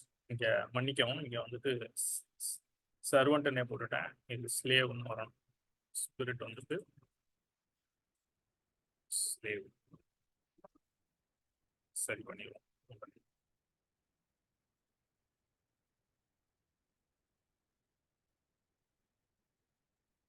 அப்ப ஸ்பிரிட் வந்துட்டு ஆவி அடிமை ஆயிடுச்சு. ஆவி அடிமை ஆச்சுன்னா அதைத்தான் என்ன சொல்றோம்னா ஸ்பிரிச்சுவலி டெட் கண்டிஷன்ல இருக்காங்க என்று சொல்லி, ஆவியிலே மரித்த நிலைமை. அப்பதான் ஆதாம் ஏவாள் பாவம் செய்த பொழுது உயிரோட தான் இருந்தாங்க, ஆனா ஆவியிலே மரித்த ஒரு நிலைமை. அதை புசிக்கும் நாள்லே சாவாய். அப்ப அது ஆவியில மறிச்சாங்க. ஆனா அதே நேரத்துல அவர்கள் சரீரத்திலையும் ஒரே நாள்ல மறிச்சாங்க. என்னன்னா தேவனுடைய பார்வையில 1000 வருஷம் ஒரு நாள். அப்ப 1000 வருஷம் யாருமே உயிரோட இல்லை. 930 வயசுல ஆதாம் மறிக்கிறார். சரி போட்டோம். இப்ப ஸ்பிரிச்சுவலி டெட்டுங்கிறதுக்கு ஒரு ஆதார வசனம் பார்க்கலாம் பாருங்க. எபேசியர் 2:1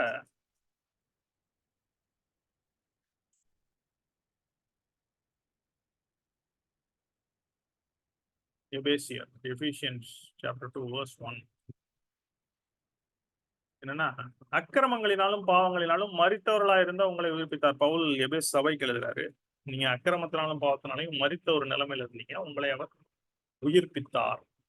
அப்ப மரித்தாங்கன்னா அவங்க எல்லாமே என்ன, மரித்து போய் பிரேதங்களாவா இருந்தாங்க அப்படின்னா இல்ல, உயிரோட தான் இருந்தாங்க.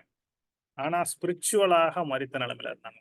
ஆவிக்குரிய நிலையில் மரித்தவர்களாக இருந்தவங்கள உயிர்ப்பிக்கிறார். ஏன்னா அவர் மரித்து உயிரோடு எழுந்த பொழுது அவரே உயிர்ப்பிக்கிற ஆவியானார். அப்ப சுவிசேஷத்தை கேட்கும் பொழுது உயிர்ப்பிக்கப்படுகிறார்கள். அதை ஏற்றுக்கொள்ளும் பொழுது, அதை விசுவாசிக்கிற பொழுது,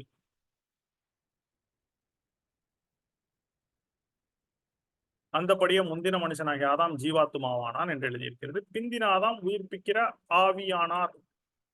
ஆவியானவர் இல்ல, ஆவியானார். அப்ப இயேசு உயிர்ப்பிக்கிற ஆவியானார், அவர் தான் உயிர்ப்பிக்கிறார். ஓகே. இப்ப நவ் த கார்னல் நேச்சர், அப்ப மாம்சத்துக்குரிய இந்த ஒரு சுபாவம் சரீரத்துல மனுஷனை எதுக்கு டிரைவ் பண்ணுதுன்னா, பல்வேறு இச்சைகளுக்கு, பல்வேறு கீழ்த்தரமான சிந்தனைகளுக்கு, பல்வேறு அநியாயங்களுக்கு, அக்கிரமங்களுக்கு நேராக வழி நடத்துகிறது. இன்னும் பண ஆசையை பத்தி சொல்லும் பொழுது, பவுல் அப்போஸ்தலன் தீமோத்தேயுவுக்கு இப்படி சொல்றாரு, பண ஆசை எல்லா தீமைக்கும் வேறா இருக்கிறது. ரொம்ப பாப்புலரான ஒரு வசனம் பாருங்க. பண ஆசை எல்லா தீமைக்கும் வேறா இருக்கு. சிலர் அதை இச்சித்து விசுவாசத்தை விட்டு வழுக்கி அநேக வேதனைகளாலே தங்களை உருவ குத்தி கொண்டிருக்கிறார்கள். அப்படின்னா அநேக வேதனைகள். இன்னும் அதுக்கு முதல் வசனம் பாருங்க. ஐஸ்வர்யவான்களாக விரும்புகிறவர்கள் சோதனையிலும் கண்ணியிலும் மனுஷரை கேட்டிலும் அழிவிலும் அமிழ்த்துகிற மதிகேடும் சேதமுமான பலவித இச்சைகளிலும் விழுகிறார்.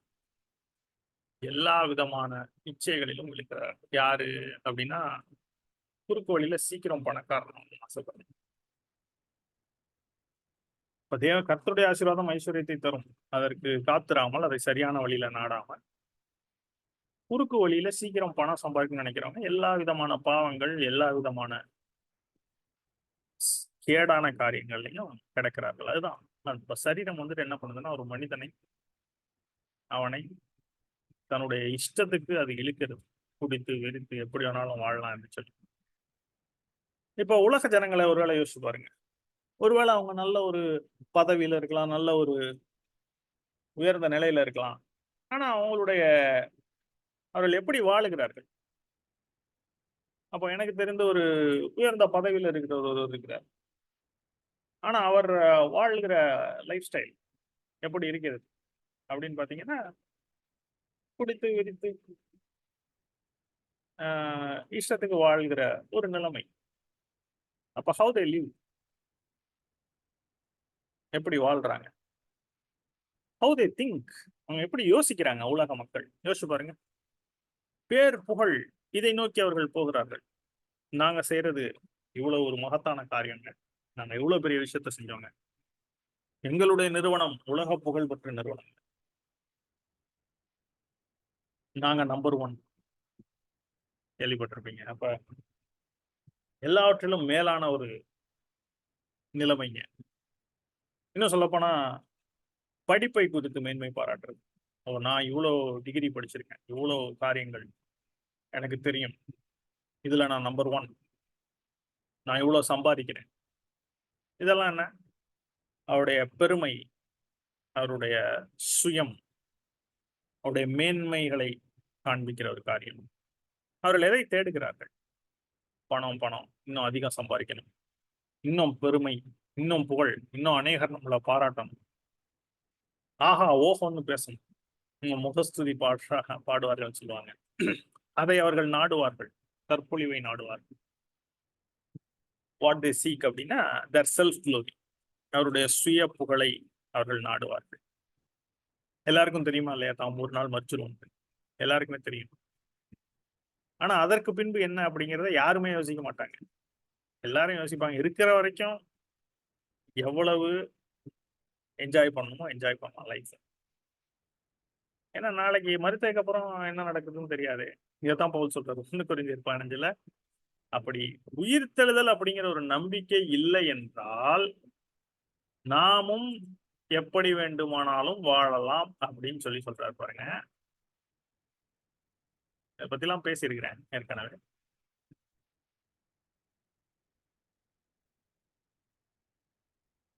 நான் எபேசுவிலே துஷ்ட மிருகங்களுடனே போராடினேன் என்று மனுஷர் வழக்கமாய் சொல்கிறேன். அப்படி போராடினதுனால எனக்கு பிரயோஜனம் என்ன? மரித்தோர் உயிர்த்தலாவிட்டால் புசிப்போம் குடிப்போம் நாளைக்கு சாவோம் என்று சொல்லலாமே.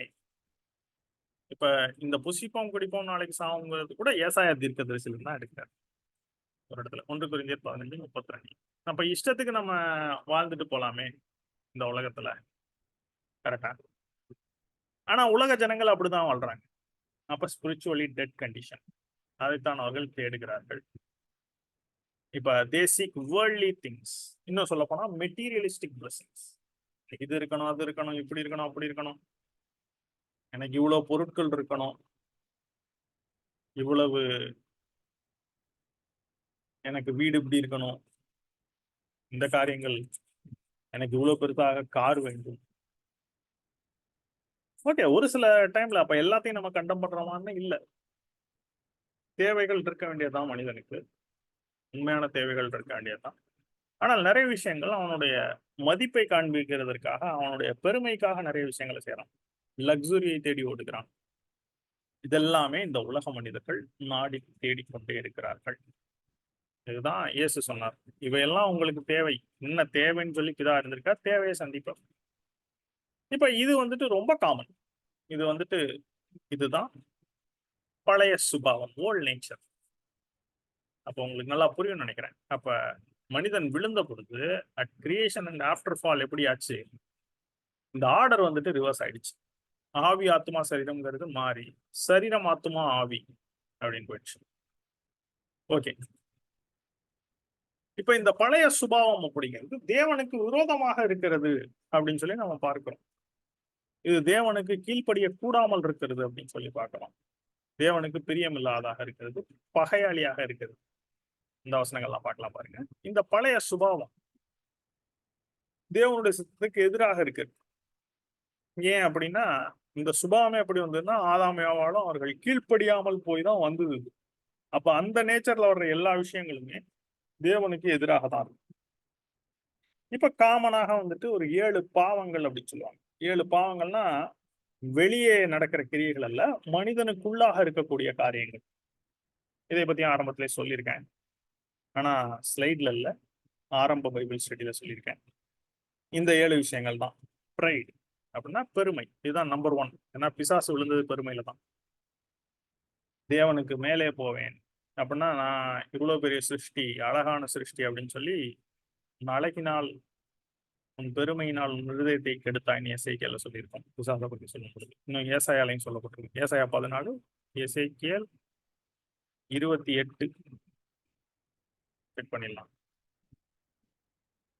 ஏசாயா 14 100% தெரியும். எசேக்கியேல் வந்துட்டு 28 தான். 28ல தீர்வின் அதிபதி அப்படின்னு சொல்லி இங்க படிச்சு பாத்தீங்கன்னா தெரியும். உன் ஞானத்தினாலும் உன் புத்தினாலும் பொருள் சம்பாதித்து பொன்னையும் வெள்ளியும் உன் பொக்கிஷ சாலை சேர்த்து கொண்டாய். உன் வியாபாரத்தினாலும் உன் மகா ஞானத்தினாலும் உன் பொருளை பெருக பண்ணினாய். உன் இருதயம் உன் செல்வத்தினால் மேட்டிமை ஆயிற்று. அப்ப இன்டைரக்டா சொல்றாரு பிசாசை பத்தி. இன்னும் சொல்லும் பொழுது இந்த 12க்கு மேலதான் இன்னும் சொல்லுவார். நீ தேவனுடைய தோட்டமாக்கிய ஏதேனில் இருந்தவன். பிசாசு அங்க இருந்துதான் காப்பாற்றுவதற்காக அபிஷேகம் பண்ணப்பட்ட கேரு. நீ சிருஷ்டிக்கப்பட்ட நாள் துவைக்கும் உன்னில் அநியாயம் கண்டுபிடிக்கப்பட்டது மட்டும் உன் வழிகளில் குறையற்றிருந்தாய். இங்க பாருங்க, உன் அழகினால் உன் இருதயம் மேட்டிமையாய், உன் மினுக்கினால் உன் ஞானத்தை கெடுத்தாய். அப்ப பிசாசு மிகவும் அழகானவன். பிசாசை பத்தி ரொம்ப பயங்கரமாலாம் படம் வரைஞ்சு வச்சிருப்பாங்க. ஆனா மிகவும் அழகான ஒரு அபிஷேகம் பண்ணப்பட்ட கேருவான், ஞானத்துல சிறந்தவன். ஆனா அழகுனால என்ன ஆயிடுச்சு பாருங்க, மேட்டிமை ஆயிடுச்சு. தேவன் தள்ளினார் அவன். அடுத்தது பொறாமை. என்ன பொறாமை? இதுவும் பிசாசுட்ட இருந்தது. தேவனுக்கு எல்லா மகிமையும் போகிறது, எனக்கு அது வேணும். இது ஏசாயா 14 இருக்கு, நீங்களே படிச்சு பாருங்க. தேவன் மேலேயே பொறாமை, படைத்தவர் மேலேயே பொறாமை. அடுத்து இச்சை. இதையும் இயேசு சொல்றாரு யோவான் 8ஆம் அதிகாரத்துல, உங்கள் பிதாவாகிய பிசாசானவனுடைய ஆசை இச்சைகளின்படி செய்ய மனதாயிருக்கிறார்கள். இச்சை. கிரீடுனா பேராசை, எல்லாம் எனக்கு வேணும், அடுத்தவனுக்கு ஒன்றும் போகாம இருந்தாலும் எனக்கு எல்லாமே வேணும். கிரீடு. அடுத்து ராத் அப்படின்னா பெருங்கோபம். சாதாரண கோபம் எல்லாருக்குமே வரும், ஆனா அது பெருங்கோபம், முன் கோபம், எது கெடுத்தாலும் கோபம். சாந்த குணத்திற்கு எதிரான ஒரு காரியம். அடுத்து ஸ்லோத் அப்படின்னா சோம்பல், எப்பயுமே சோம்பலா இருக்குது, எப்பயுமே பெட்ல படுத்து இருக்குது, பகல் பூரா கூட தூங்குறது, இது ஸ்லோத். அடுத்தது கிளட்டனி அப்படின்னா பெருந்தீனி, யாராச்சும் ஒன்னா எப்பயும் சாப்பிட்டுட்டே இருக்கிறது. அதுவும் ஒரு சரீரத்திற்குரிய காரணம். பசிக்கும் பொழுது நன்றாக சாப்பிட வேண்டும், ஹெல்த்தியான ஆகாரத்தை நாம் உட்கொள்ள வேண்டும். டேஸ்டான ஆகாரத்தை சாப்பிடலாம், தப்பு கிடையாது பாருங்க. இன்னும் சொல்ல போனா சிலர் வந்துட்டு ரொம்ப பக்தின்னு சொல்லி நான் இதை சாப்பிட மாட்டேன், அதை சாப்பிட மாட்டேன். இன்னும் சொல்ல போனா நாங்க டேஸ்டான ஆகாரத்தை வெறுத்துறோம், இந்த 40 நாள் நான்வெஜ்ஜை சாப்பிட மாட்டோம். இதெல்லாம் சரீர ஒடுக்கம்ங்கிற பேர்ல மாயமான ஒரு சில காரியங்கள் தான்.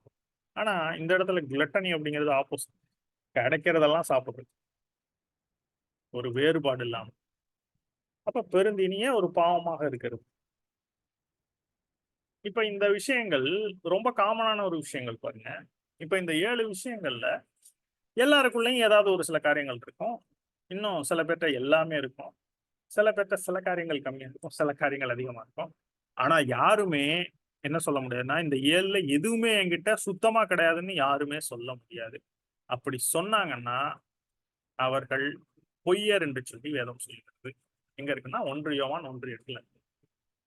ஏன்னா, இந்த காரியங்கள் மனிதருக்குள்ளாக இருக்கிறதுன்னு சொல்லி வேதம் சொல்லுகிறது.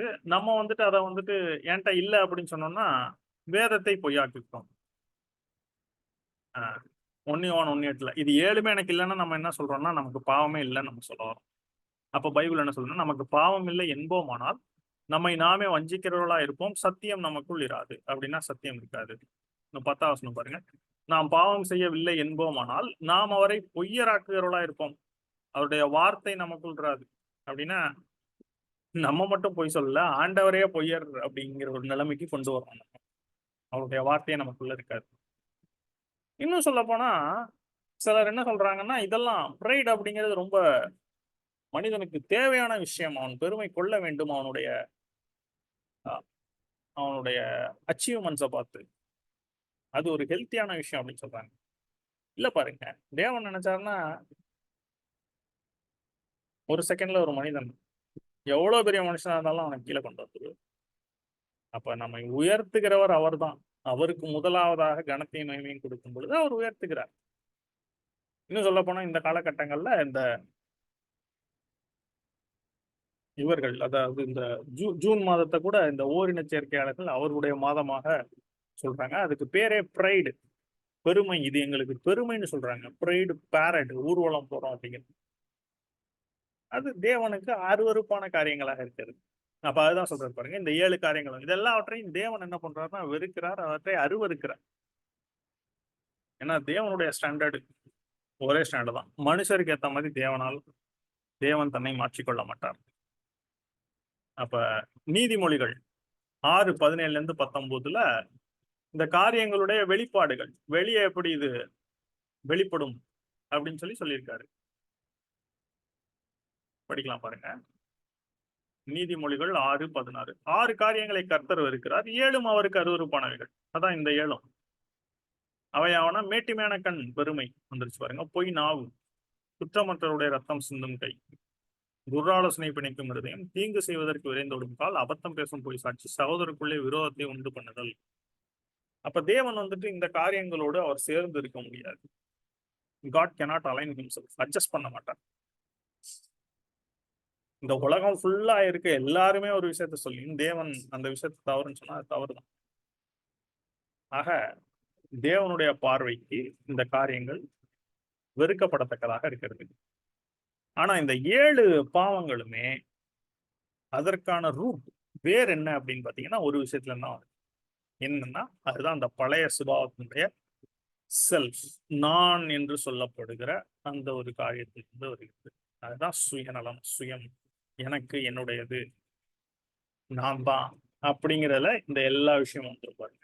அதுதான் என்ன அப்படின்னு பாத்தீங்கன்னா இன்னொரு பேர் என்னன்னா மாம்சம் அப்படின்னு வேதம் சொல்லுது. இது ஆவி மாம்சம் அப்படிங்கிற அந்த வேறுபாட்டை தான் அடுத்து நம்ம படிக்க போறோம்.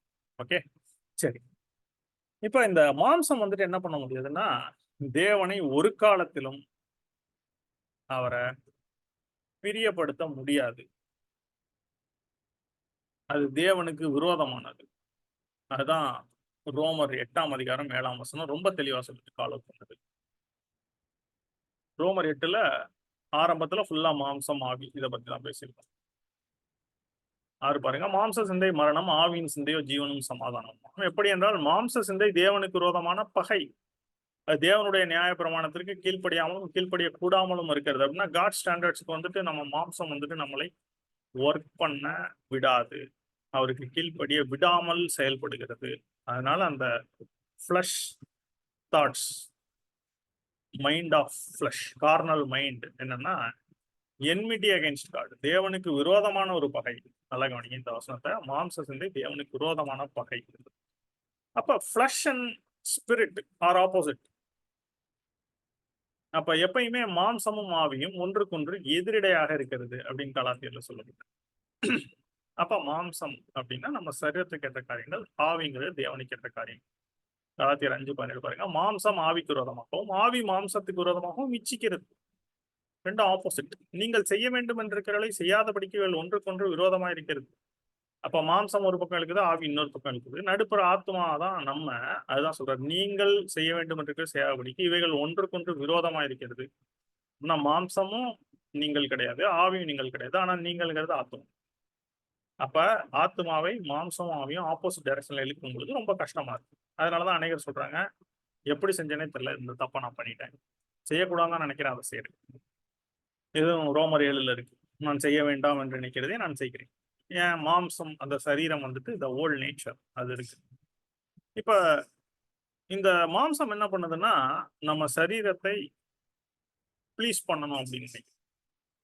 அப்ப நம்முடைய சுய இச்சைகள், ஆசைகளை நிறைவேற்றிக் கொள்ள வேண்டும் என்று சொல்லியே ஓடிக்கொண்டிருக்கு எல்லாருக்கும். அப்படி வாழ்கிற ஒரு லைஃப் ரொம்ப காமன். இன்னும் சொல்ல போனா, அதாவது நியாயமான வகையில வேலை செய்யலாம், நியாயமாக சம்பாதிக்கலாம். ஆனா அந்த சம்பாதிக்கிறது, அந்த நோக்கம் எதற்காக அப்படின்னு பார்த்தா நம்முடைய சுயத்திற்காக, சுயநல விருப்பங்களுக்காக, ஆசைகளுக்காக அப்படின்னா அதுவும் தேவனுக்கு விரோதமான பகை. அதுதான் செல்ஃப் சென்டர்ட் லைஃப் அப்படின்னு சொல்லுவாங்க.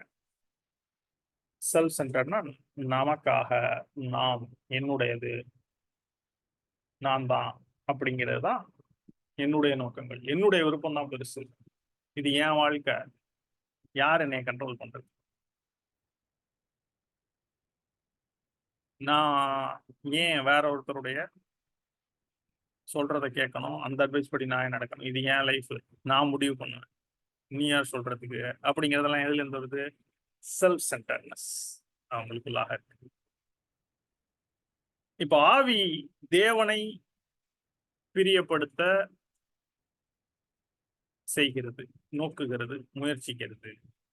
என்னன்னா அவருடைய சித்தத்தை தன்னுடைய சுய சித்தத்திற்கு மேலாக, இப்ப நான் உன்னை விரும்புறேன், ஆனா தேவனுக்கு அது பிரியம் இல்லை, அதனால நான் அதை செய்யாம இருக்கிறேன்.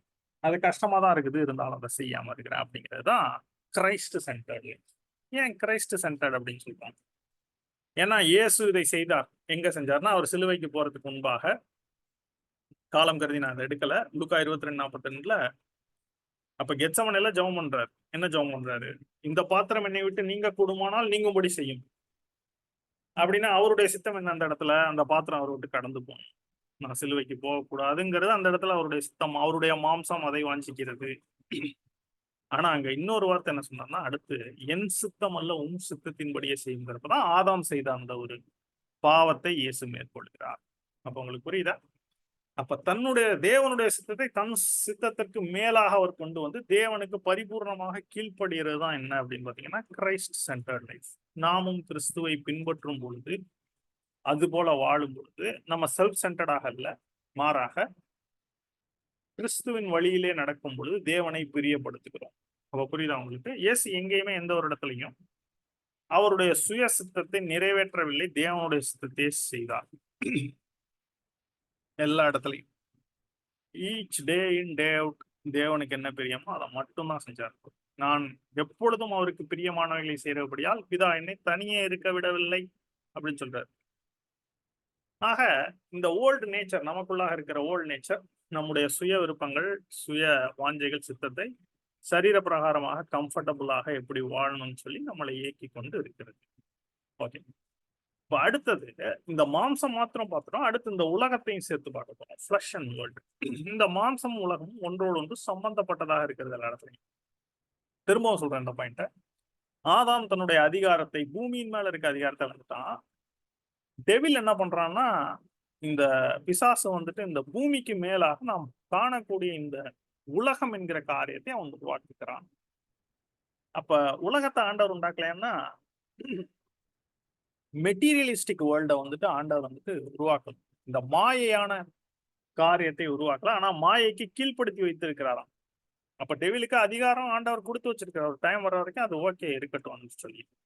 தான் ரோமர் 8 சொல்லுது. பிரசங்கிலையும் எல்லாம் மாயை மாயை. என்ன மாயை அப்படின்னு கேட்டீங்கன்னா, இந்த காரியத்தை வந்துட்டு யார் உருவாக்குனது? அப்ப உலகத்தினால என்னென்ன உண்டானுச்சோ அதெல்லாம் இன்டைரக்டா பிசாசு தான் உருவாக்கி இருக்கான். இப்ப தேவன் படைத்ததெல்லாம் நல்லதா இருக்கிறது. அநேக காரியங்களை தேவன் படைத்தார். திருமணங்கிற பந்தம் தேவன் உருவாக்கினது. நல்ல உணவு தேவன் உருவாக்கினது. பயிர் வகைகள், கனிகள் இதெல்லாமே தேவன் உருவாக்குனது. இன்னும் நிலத்தடி கனிமங்கள், கனிம வளங்கள் இதெல்லாம் தேவன் உருவாக்குனது. அப்ப அவர் உருவாக்காம உருவானது என்னென்ன? அப்படி இருக்கா? இருக்கு. எங்கன்னு பாருங்க. 1 யோவான் 2:15. இதுதான் நம்ம உலகம்னு சொல்றோம். உலகம்னா நம்ம பார்க்கக்கூடிய மெட்டீரியலைஸ் இந்த அதாவது பூமி அதை நம்ம சொல்லல. மக்களை சொல்லல நேரடியா. ஆனா மக்களுக்குள்ள இருக்க காரியங்கள் பாருங்க. உலகத்தில் உள்ளவர்களும் அன்பு கூறாதிருங்கள். ஒருவன் உலகத்தில் அன்பு கூர்ந்தால் அவனிடத்தில் பிதாவின் அன்பு இல்லை. ஏனெனில் மாம்சத்தின் நிச்சயம், கண்களின் நிச்சயம், ஜீவனத்தின் பெருமையும் ஆகிய உலகத்தில் உள்ளவைகள் எல்லாம் பிதாவினால் உண்டானவைகள் அல்ல, அவைகள் உலகத்தினால் உண்டானவைகள். இப்போ உலகத்தினால் உண்டாச்சு. இன்டைரக்டா உலகத்தின் அதிபதியாகிய பிசாசானால் உண்டாயிற்று. உலகமும் அது நிச்சயம் ஒளிந்துப்போம், தேவனுடைய சித்தத்தின்படி செய்கிறோம் என்றென்றைக்கும் நிலைத்திருப்போம். புரியுதா உங்களுக்கு? உலகம்னு சொல்லும் பொழுது லிட்டரலான உலகத்தை பத்தி பேசல. உலக மனுஷருடைய இருதயத்துல மனதுல என்ன இருக்கோ அதுதான் உலகம்னு பேசணும். இயேசு பிசாசு என்ன சொன்னார்னா, இந்த உலகத்தின் அதிபதி வருகிறான், அவனிடத்தில் எனக்கு ஒன்றும் இல்லைன்னு சொன்னார். யோவான் 14:30. அப்ப அவனை உலகத்தின் அதிபதினு ஒத்துக்கிறார். ஏன்னா அந்த அதிகாரத்தை ஆதாம் கொடுத்ததுனால still he is the prince of the world. இப்பிரபஞ்சத்தின் அந்தகார லோகாதிபதி, இப்பிரபஞ்சத்தின் தேவனானவன், காட் ஆஃப் திஸ் ஏஜ் அப்படின்னு சொல்லி பவுல் சொல்றாரு 2 கொரிந்தியர் 4ஆம் அதிகாரத்துல. அப்போ அவனோட கண்ட்ரோலுக்கு கீழே இந்த காரியங்கள் இருக்கிறது. இன்னும் 1 யோவான் 5:19 1 யோவான்ல தான் இருக்கும். நாம் தேவனுடைய பிள்ளைகளா இருக்கிறோம் என்றும், அப்ப இயேசு கிறிஸ்துவை பின்பற்றுகிற நாம் தேவனால் உண்டாயிருக்கிறோம் என்றும், உலகம் முழுவதும் பொல்லாங்கனுக்குள் கிடக்கிறது என்றும் அறிந்திருக்கிறோம். ஓல் வேர்ல்ட் லயத்தின் விக்கட்னஸ் இருக்கு. சரியான டிரான்ஸ்லேஷன் லயத்தின் தி ஈவில் ஒன். இப்ப பிசாசானவனுக்குள், பொல்லாங்கனுக்குள் முழு உலகம் இருக்கிறது. அப்படின்னா இந்த உலகத்தினுடைய கிரியைகள் எல்லாமே பிசாசானவனால் உண்டாயிருக்கிறது. நீங்க பார்க்கக்கூடிய எல்லா விதமான கவர்ச்சியான காரியங்கள், பணம், புகழ், அந்தஸ்து, இன்னும் திரும்பவும் அதையே சொல்லிட்டு இருக்கேன். உங்களை அட்ராக்ட் பண்ணக்கூடிய விளம்பரங்கள்,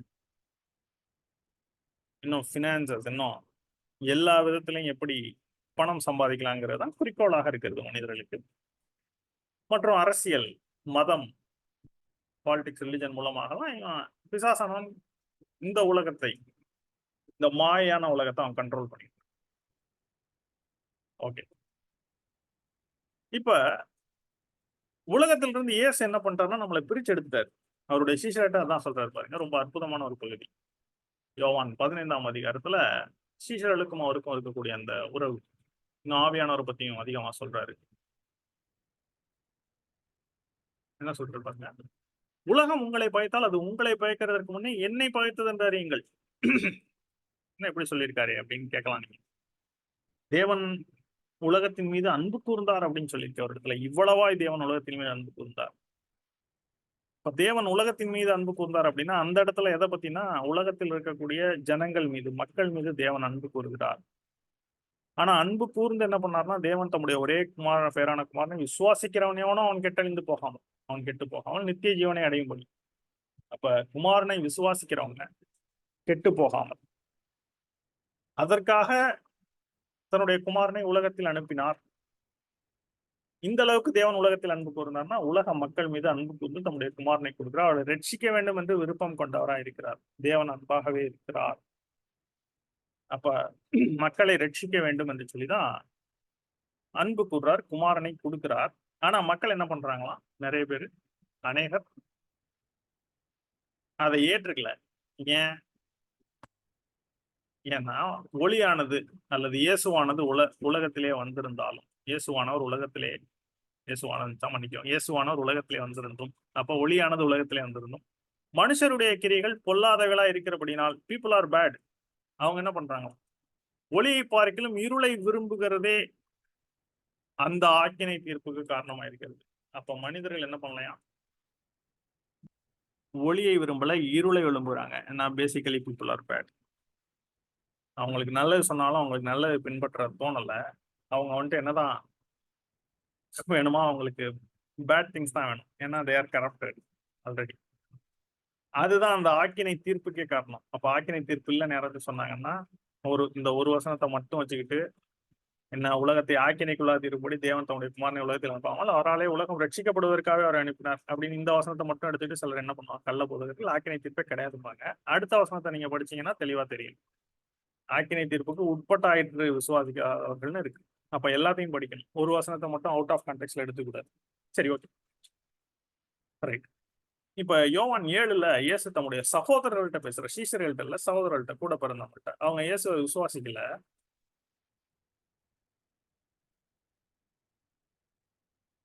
அவருடைய சகோதரம் அவரை விசுவாசியாதபடியால் இப்படி சொன்னார்கள். அப்ப இயேசு அவர்களை பத்தி சொல்றாரு என்னன்னா, உலகம் உங்களை பகைக்க மாட்டாது. அவங்கள சகோதரர்கள் உலகத்தின்படி வாழ்றவங்கள இயேசுவை விசுவாசிக்காத பார்த்து என்ன சொல்றா, உலகம் உங்களை பகைக்க மாட்டாது. ஏன்? ஏன்னா நீங்கள் உலகத்தாராய் தானே இருக்கிறீங்க. அதன் கிரியைகள் பொல்லாதவளா இருக்கிறது என்று நான் சாட்சி கொடுக்கிறபடினாலே அது என்னை பகைக்கிறது. ஏன்னா நான் என்ன பண்றேன்னா, அது பொல்லாதுன்னு நான் டெஸ்டிஃபை கொடுத்துருக்கேன். World is evil, works of the world is evil அப்படின்னு சொல்லி நான் சொல்றேன். அப்ப உலகம் நம்மை பகைக்கிறது. இப்ப உதாரணத்துக்கு நீங்க 2 கட்சி எடுத்துங்க. இப்ப ஒரு கட்சியில நீங்க இருந்தீங்கன்னா ரெண்டும் ஆப்போசிட்டான கட்சி. இப்ப நீங்க ஒரு கட்சியில இருந்தீங்கன்னா ஆட்டோமேட்டிக்கா என்ன பண்றீங்க, இன்னொரு கட்சிக்கு ஆப்போசிட்டா இருக்கிறீங்க. அவ்வளவுதான். ரொம்ப எளிதா புரிஞ்சு கொள்றது. இப்ப அதுதான் இயேசுடைய கட்சிக்கு வந்துட்டோம். உலகத்துக்கு ஆப்போசிட்டுக்கு வந்துடும். இப்ப பாருங்க 19ஆம் வசனம். திரும்ப யோவான் 15:19 இங்கதான் சொன்னார், உலகம் உங்களை பயத்தால் அது உங்களை பயக்கிறதுக்கு முன்னே என்னை பயத்தது என்று அறியுங்கள். நீங்கள் உலகத்தாரா இருந்தால் உலகம் தன்னுடைய சிநேகித்திருக்கும். இதுதான் கட்சி. நீங்க உலகத்தினுடைய கட்சியா? இல்லை. நீங்கள் உலகத்தாரா இராதபடினாலும் நான் உங்களை உலகத்திலிருந்து தெரிந்து கொண்டபடினாலும் உலகம் உங்களை பயக்கிறது. அப்படின்னா நான் உங்களை தெரிந்து கொண்டேன்னா உலகத்துல இருந்து உங்களை பிரிச்சு எடுத்துட்டேன். அதனால உலகம் உங்களை பாய்க்குது. இப்ப நான் உலகம் பொல்லாதுன்னு சொல்றேன். அப்ப நீங்களும் என்னோடு இருக்கீங்க. நீங்களும் அப்படிதான் சொல்லி ஆகணும். வேற ஆப்ஷன் கிடையாது. இப்ப இதுதான் இந்த பாயிண்ட் நான் சொன்னது. அங்க என்ன சொல்ல போனா யோவான் 17:16 பாருங்க. அவங்க என்ன சொல்றாருன்னா, அவர் செய்யற அந்த ஃபைனல் ஹை பிரீஸ்ட் பிரேயர்ல, நான் உலகத்தான் அல்லாதது போல அவர்களும் உலகத்தார் அல்ல. We are not of this world, they are not of the world even as I am not of the world. அப்படின்னா இந்த உலகத்திற்காக, இந்த உலகத்தார் அல்ல. அப்படின்னா உலகத்துல தானே வாழ்றோம். ஆனா உலக மக்களை போல அல்ல, வித்தியாசமா செயல்படும். சங்கீதம் 17 கடைசி 2 வருஷங்கள் படிச்சீங்கன்னா, உலக மக்கள் கைக்கும் என்ன விடுதலையாகும் தாவி சொல்றாரு. அப்ப அதுதான் ஏன்னா ஜனங்கள் ஒளியை பகைக்கிறார்கள். Because they are bad, they are of flesh. அதுல இருந்து வர அவர்களுக்கு விருப்பம் இல்லை. அவங்களுடைய வாழ்க்கையை மாற்றிக்கொள்ள அவர்களுக்கு விருப்பம் இல்லை. அதனால் அவர்கள் இயேசுவை ஏற்றுக்கொள்ள மாட்டார்கள். யார் தேவனால் தெரிந்து கொள்ளப்படுகிறார்களோ அவங்க தான் என்ன பண்ணுவாங்க, இயேசுவை ஏற்றுக்கொள்வார்கள். இப்ப நீங்க கூட எவ்வளவு நேரம் கேட்கறீங்க அப்படின்னா, அதுக்கு இயேசுவானவர் உங்களை தெரிந்து கொண்டிருக்கிறார். இதை நீங்க விரும்பும்படி வாஞ்சிக்கும்படி. இப்ப அதான் நாம படிச்சோங்க. 1 யோவான் 2:15-17 என்னென்ன உலகத்திலிருந்து உண்டானது, கண்களின் நிச்சயம், மாம்சத்தின் நிச்சயம், ஜீவனத்தின் பிறகு, இதெல்லாம் உலகத்திலிருந்து உண்டானவைகள், பிதாவினால் உண்டானவைகள் இல்ல. சரி, அடுத்து இப்ப நம்ம மாம்சம் என்ன பண்ணுதுன்னா, இந்த உலகத்தோடு நெருங்கிய தொடர்புடையதாக இருக்கிறது. ஏன்னா இது உலக காரியங்களை தேடிக்கொண்டிருக்கிறதுனால இது ரெண்டும் கனெக்டட். ஆவி ஆப்போசிட். அப்ப ரெண்டும் ஆப்போசிட்னா ஆவி தேவனோடு கனெக்ட் ஆனது. இன்னும் நீங்க பாருங்க, இந்த ரெண்டுமே வந்துட்டு தேவனுக்கு எதிரானதுன்னு சொல்லப்பட்டிருக்கும். இப்பதான் நம்ம ரோமர் 8:7 படிச்சோம். என்ன படிச்சோம்? மாம்ச சிந்தை தேவனுக்கு விரோதமான பகை படிச்சோமா? அப்ப மாம்ச சிந்தை தேவனுக்கு விரோதமான பகை அப்படின்னு நீங்க படிச்சோம். யாக்கோபு 4:4 போய் பாருங்க. விபச்சாரிகளே, உலக சிநேகம் தேவனுக்கு விரோதமான பகை. அப்ப அங்க மாம்ச சிந்தை, இங்க உலக சிநேகம். அப்ப ரெண்டும் ஒன்றோடு ஒன்று தொடர்புடையது. ரெண்டுமே தேவனுக்கு எதிரானது. அப்ப தேவனுக்கு பகை. அப்ப நீங்க உலகம்ங்கிற கட்சியில இருந்தீங்கன்னா தேவனுக்கு ஆட்டோமேட்டிக்கா பகையாகிறீங்க. உங்களுக்கு மாம்ச சிந்தை இருக்கும். நீங்க உலகத்துக்கு சிநேகிதனாக இருக்க விரும்புவீங்க. தேவனுக்கு விரோதமாக இருப்பீர்கள். தேவனுக்கு விரோதமான பகை அந்த நேச்சர்ல இருப்பீங்க. தேவனோடு கூட இருந்தீங்கன்னா ஆட்டோமேட்டிக்கா உலகத்துக்கு பயங்கராக இருக்கிறீங்க. ஏன்னா இயேசுவோடு கூட இருக்கிறீர்கள். அப்ப both are entirely opposite. both both has enmity against each other. அப்ப தேவனுக்கு உலகம் செயல்பாடு பகை, உலகத்தின் கிரியைகள் பகை, உலக சிநேகம் தேவனுக்கு ராமம். அப்ப ரெண்டோடையுமே இருக்க முடியாது. அதனால சொன்னார், தேவனுக்கும் உலக பொருளுக்கும் ஊழியம் செய்ய ஒருவனாலும் கூடாது. ஒருவனை சிநேகித்து ரெண்டு எஜமான்களுக்கு ஊழியம் செய்ய ஒருவனாலும் கூடாது. ஒருவனை சிநேகித்து ஒருவனை பகைப்பான்.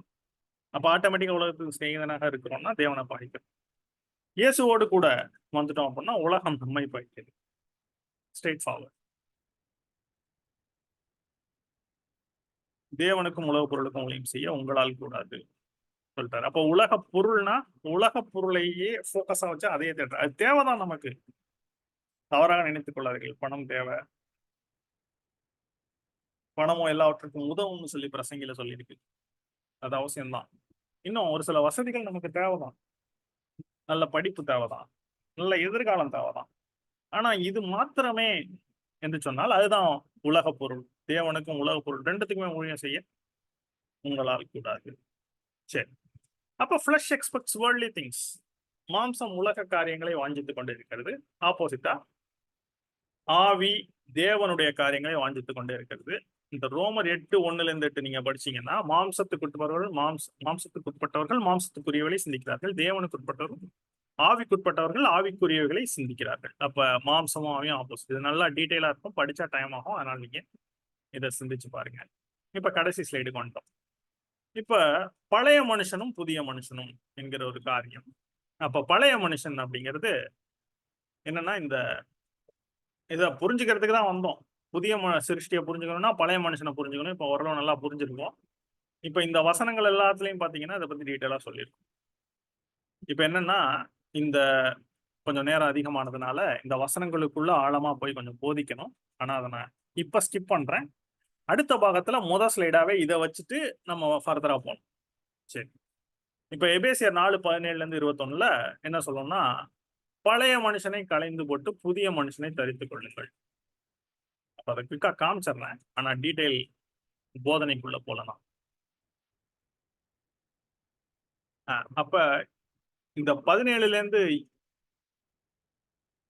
வரைக்கும் புறஜாதியார் எப்படி இருக்கிறாங்க, எப்படி வாழ்றாங்கன்னு சொல்லப்பட்டிருக்கு. இது பழைய மனுஷன். இங்க சொல்றாரு பாருங்க 22, அந்தபடி முந்தின நடக்கைக்குரிய மோசம் போக்கும் மிச்சைகளாலே கெட்டு போகிற பழைய மனுஷனை நீங்கள் கலைந்து போட்டு எடுத்துட்டு உங்கள் உள்ளத்திலே புதிதான ஆய்வுள்ளவர்களாகி மெய்யான நீதியிலும் பரிசும் தேவனுடைய சாயலால் சிருஷ்டிக்கப்பட்ட புதிய மனுஷனை தரித்துக் கொள்ளுங்கள். அப்ப பழைய மனுஷன் புதிய மனுஷன் வந்துருச்சு. இதே விஷயம் வந்துட்டு திரும்ப பழைய மனுஷனை பத்தி இங்க சொல்லியிருக்கு, புதிய மனுஷன் சொல்லியிருக்கு. இதே விஷயம் கொலோசையர்லயும் வருது. அப்ப திரும்ப திரும்ப வருது. அதனாலதான் அது முக்கியமான சப்ஜெக்ட். இதுதான் நம்முடைய ஆவிக்குரிய ஜீவத்தை டிட்டர்மைன் பண்ற டாபிக். ஓகே, இங்க பாருங்க 9 கொலோசையர்ல, ஒருவருக்கொருவர் பொய் சொல்லாதீர்கள், பழைய மனுஷனையும் அவன் செயலையும் கலைந்து போட்டு தன்னை சிருஷ்டித்தவருடைய சாயலுக்கு போய் பூர்ண அறிவடையும்படி புதிதாக்கப்பட்ட புதிய மனுஷனை தரித்துக் கொண்டிருக்கிறீர்களே. அங்கே இந்த சாயல் வரும், தேவனுடைய சாயல். இங்க தன்னை சிருஷ்டித்தவருடைய சாயல். எபேசியர் 4 பாத்தீங்கன்னா தேவனுடைய சாயல், மெய்யான நிதியிலும் பரிசும் தேவனுடைய சாயலாக. அப்படின்னா அவர் எப்படி சிருஷ்டித்தார்? தம்முடைய சாயலின்படியும் தம்முடைய ரூபத்தின்படி, அதன்படி. இன்னும் ரோமர் 6:6 பாத்தீங்கன்னா பழைய மனுஷன் வந்துட்டு பாவத்திற்கு ஊழியம் செய்கிற ஒரு மனுஷன். நாம் இனி பாவத்துக்கு ஊழியம் செய்யாதபடிக்கு பாவ சரீரம் ஒளிந்து போகும் பொருட்டாக நம்முடைய பழைய மனுஷன் அவரோட கூட சிலுவையில் அறையப்பட்டதென்று இருந்திருக்கிறோம். அப்ப இங்கேயும் பழைய மனுஷன். அப்ப பழைய மனுஷன் வந்துட்டு சிலுவையிலே அறையப்பட வேண்டும், இயேசு மரித்ததை போல. நம்முடைய உள்ளான மனுஷன்ல பழைய மனுஷன் போயிடணும். அதான் கிறிஸ்துவனுடைய தங்கள் மாம்சத்தை அதன் ஆசை இச்சைகளை சிலுவையில் அறிந்திருக்கிறார்கள். கலாத்தியர் 5:24 சொல்லும். இன்னும் கலாத்தியர் 6:14 என்ன சொல்லணும்னா, அவராலே உலகம் எனக்கு சிலுவையில் அறையொன்றிருக்கிறது, நாம் உலகத்திற்கு சிலுவையில் அறையொன்றிருக்கிறோம். இங்க பாருங்க 5:24 மாம்சம் வந்துடும். அப்ப வேலிடேட் பண்றேன். இவ்வளவு நேரம் நான் உங்களுக்கு சொல்லிக் கொடுத்ததை வேத வாக்கியங்கள் மூலமாக. கிறிஸ்துவனுடைய தங்கள் மாம்சம் வந்துருச்சா, மாம்சத்தை அதன் ஆசைச்சு சிலுவையில் அறைந்திருக்கிறார்கள். இங்க மாம்சம் ஆசை இச்சைகள் வந்துருச்சு. 6 பாருங்க, அது உலகத்தோடு தொடர்புடையதுனால நானும் நம்முடைய கர்த்தராகிய இயேசு கிறிஸ்துவின் சிலுவை குறித்து அல்லாமல் வேறொன்றையும் குறித்து மென்மையை பாராட்டாது இருப்பேனாக. அவரால் உலகம் எனக்கு சிலுவையில் அறையொன்றிருக்கிறது, நானும் உலகத்திற்கு சிலுவையில் அறையொன்றிருக்கிறேன். அப்ப மாம்சத்துக்கும் சரி உலகத்துக்கும் சரி சிலுவையிலே அறையப்பட்டு இருக்கிறோம். அதுக்கு அடுத்த வசனம் தான் இந்த புது சிருஷ்டி. உங்களுக்கு புரியுதா? அப்போ ஓல்டு மேன் என்றது போகணும்.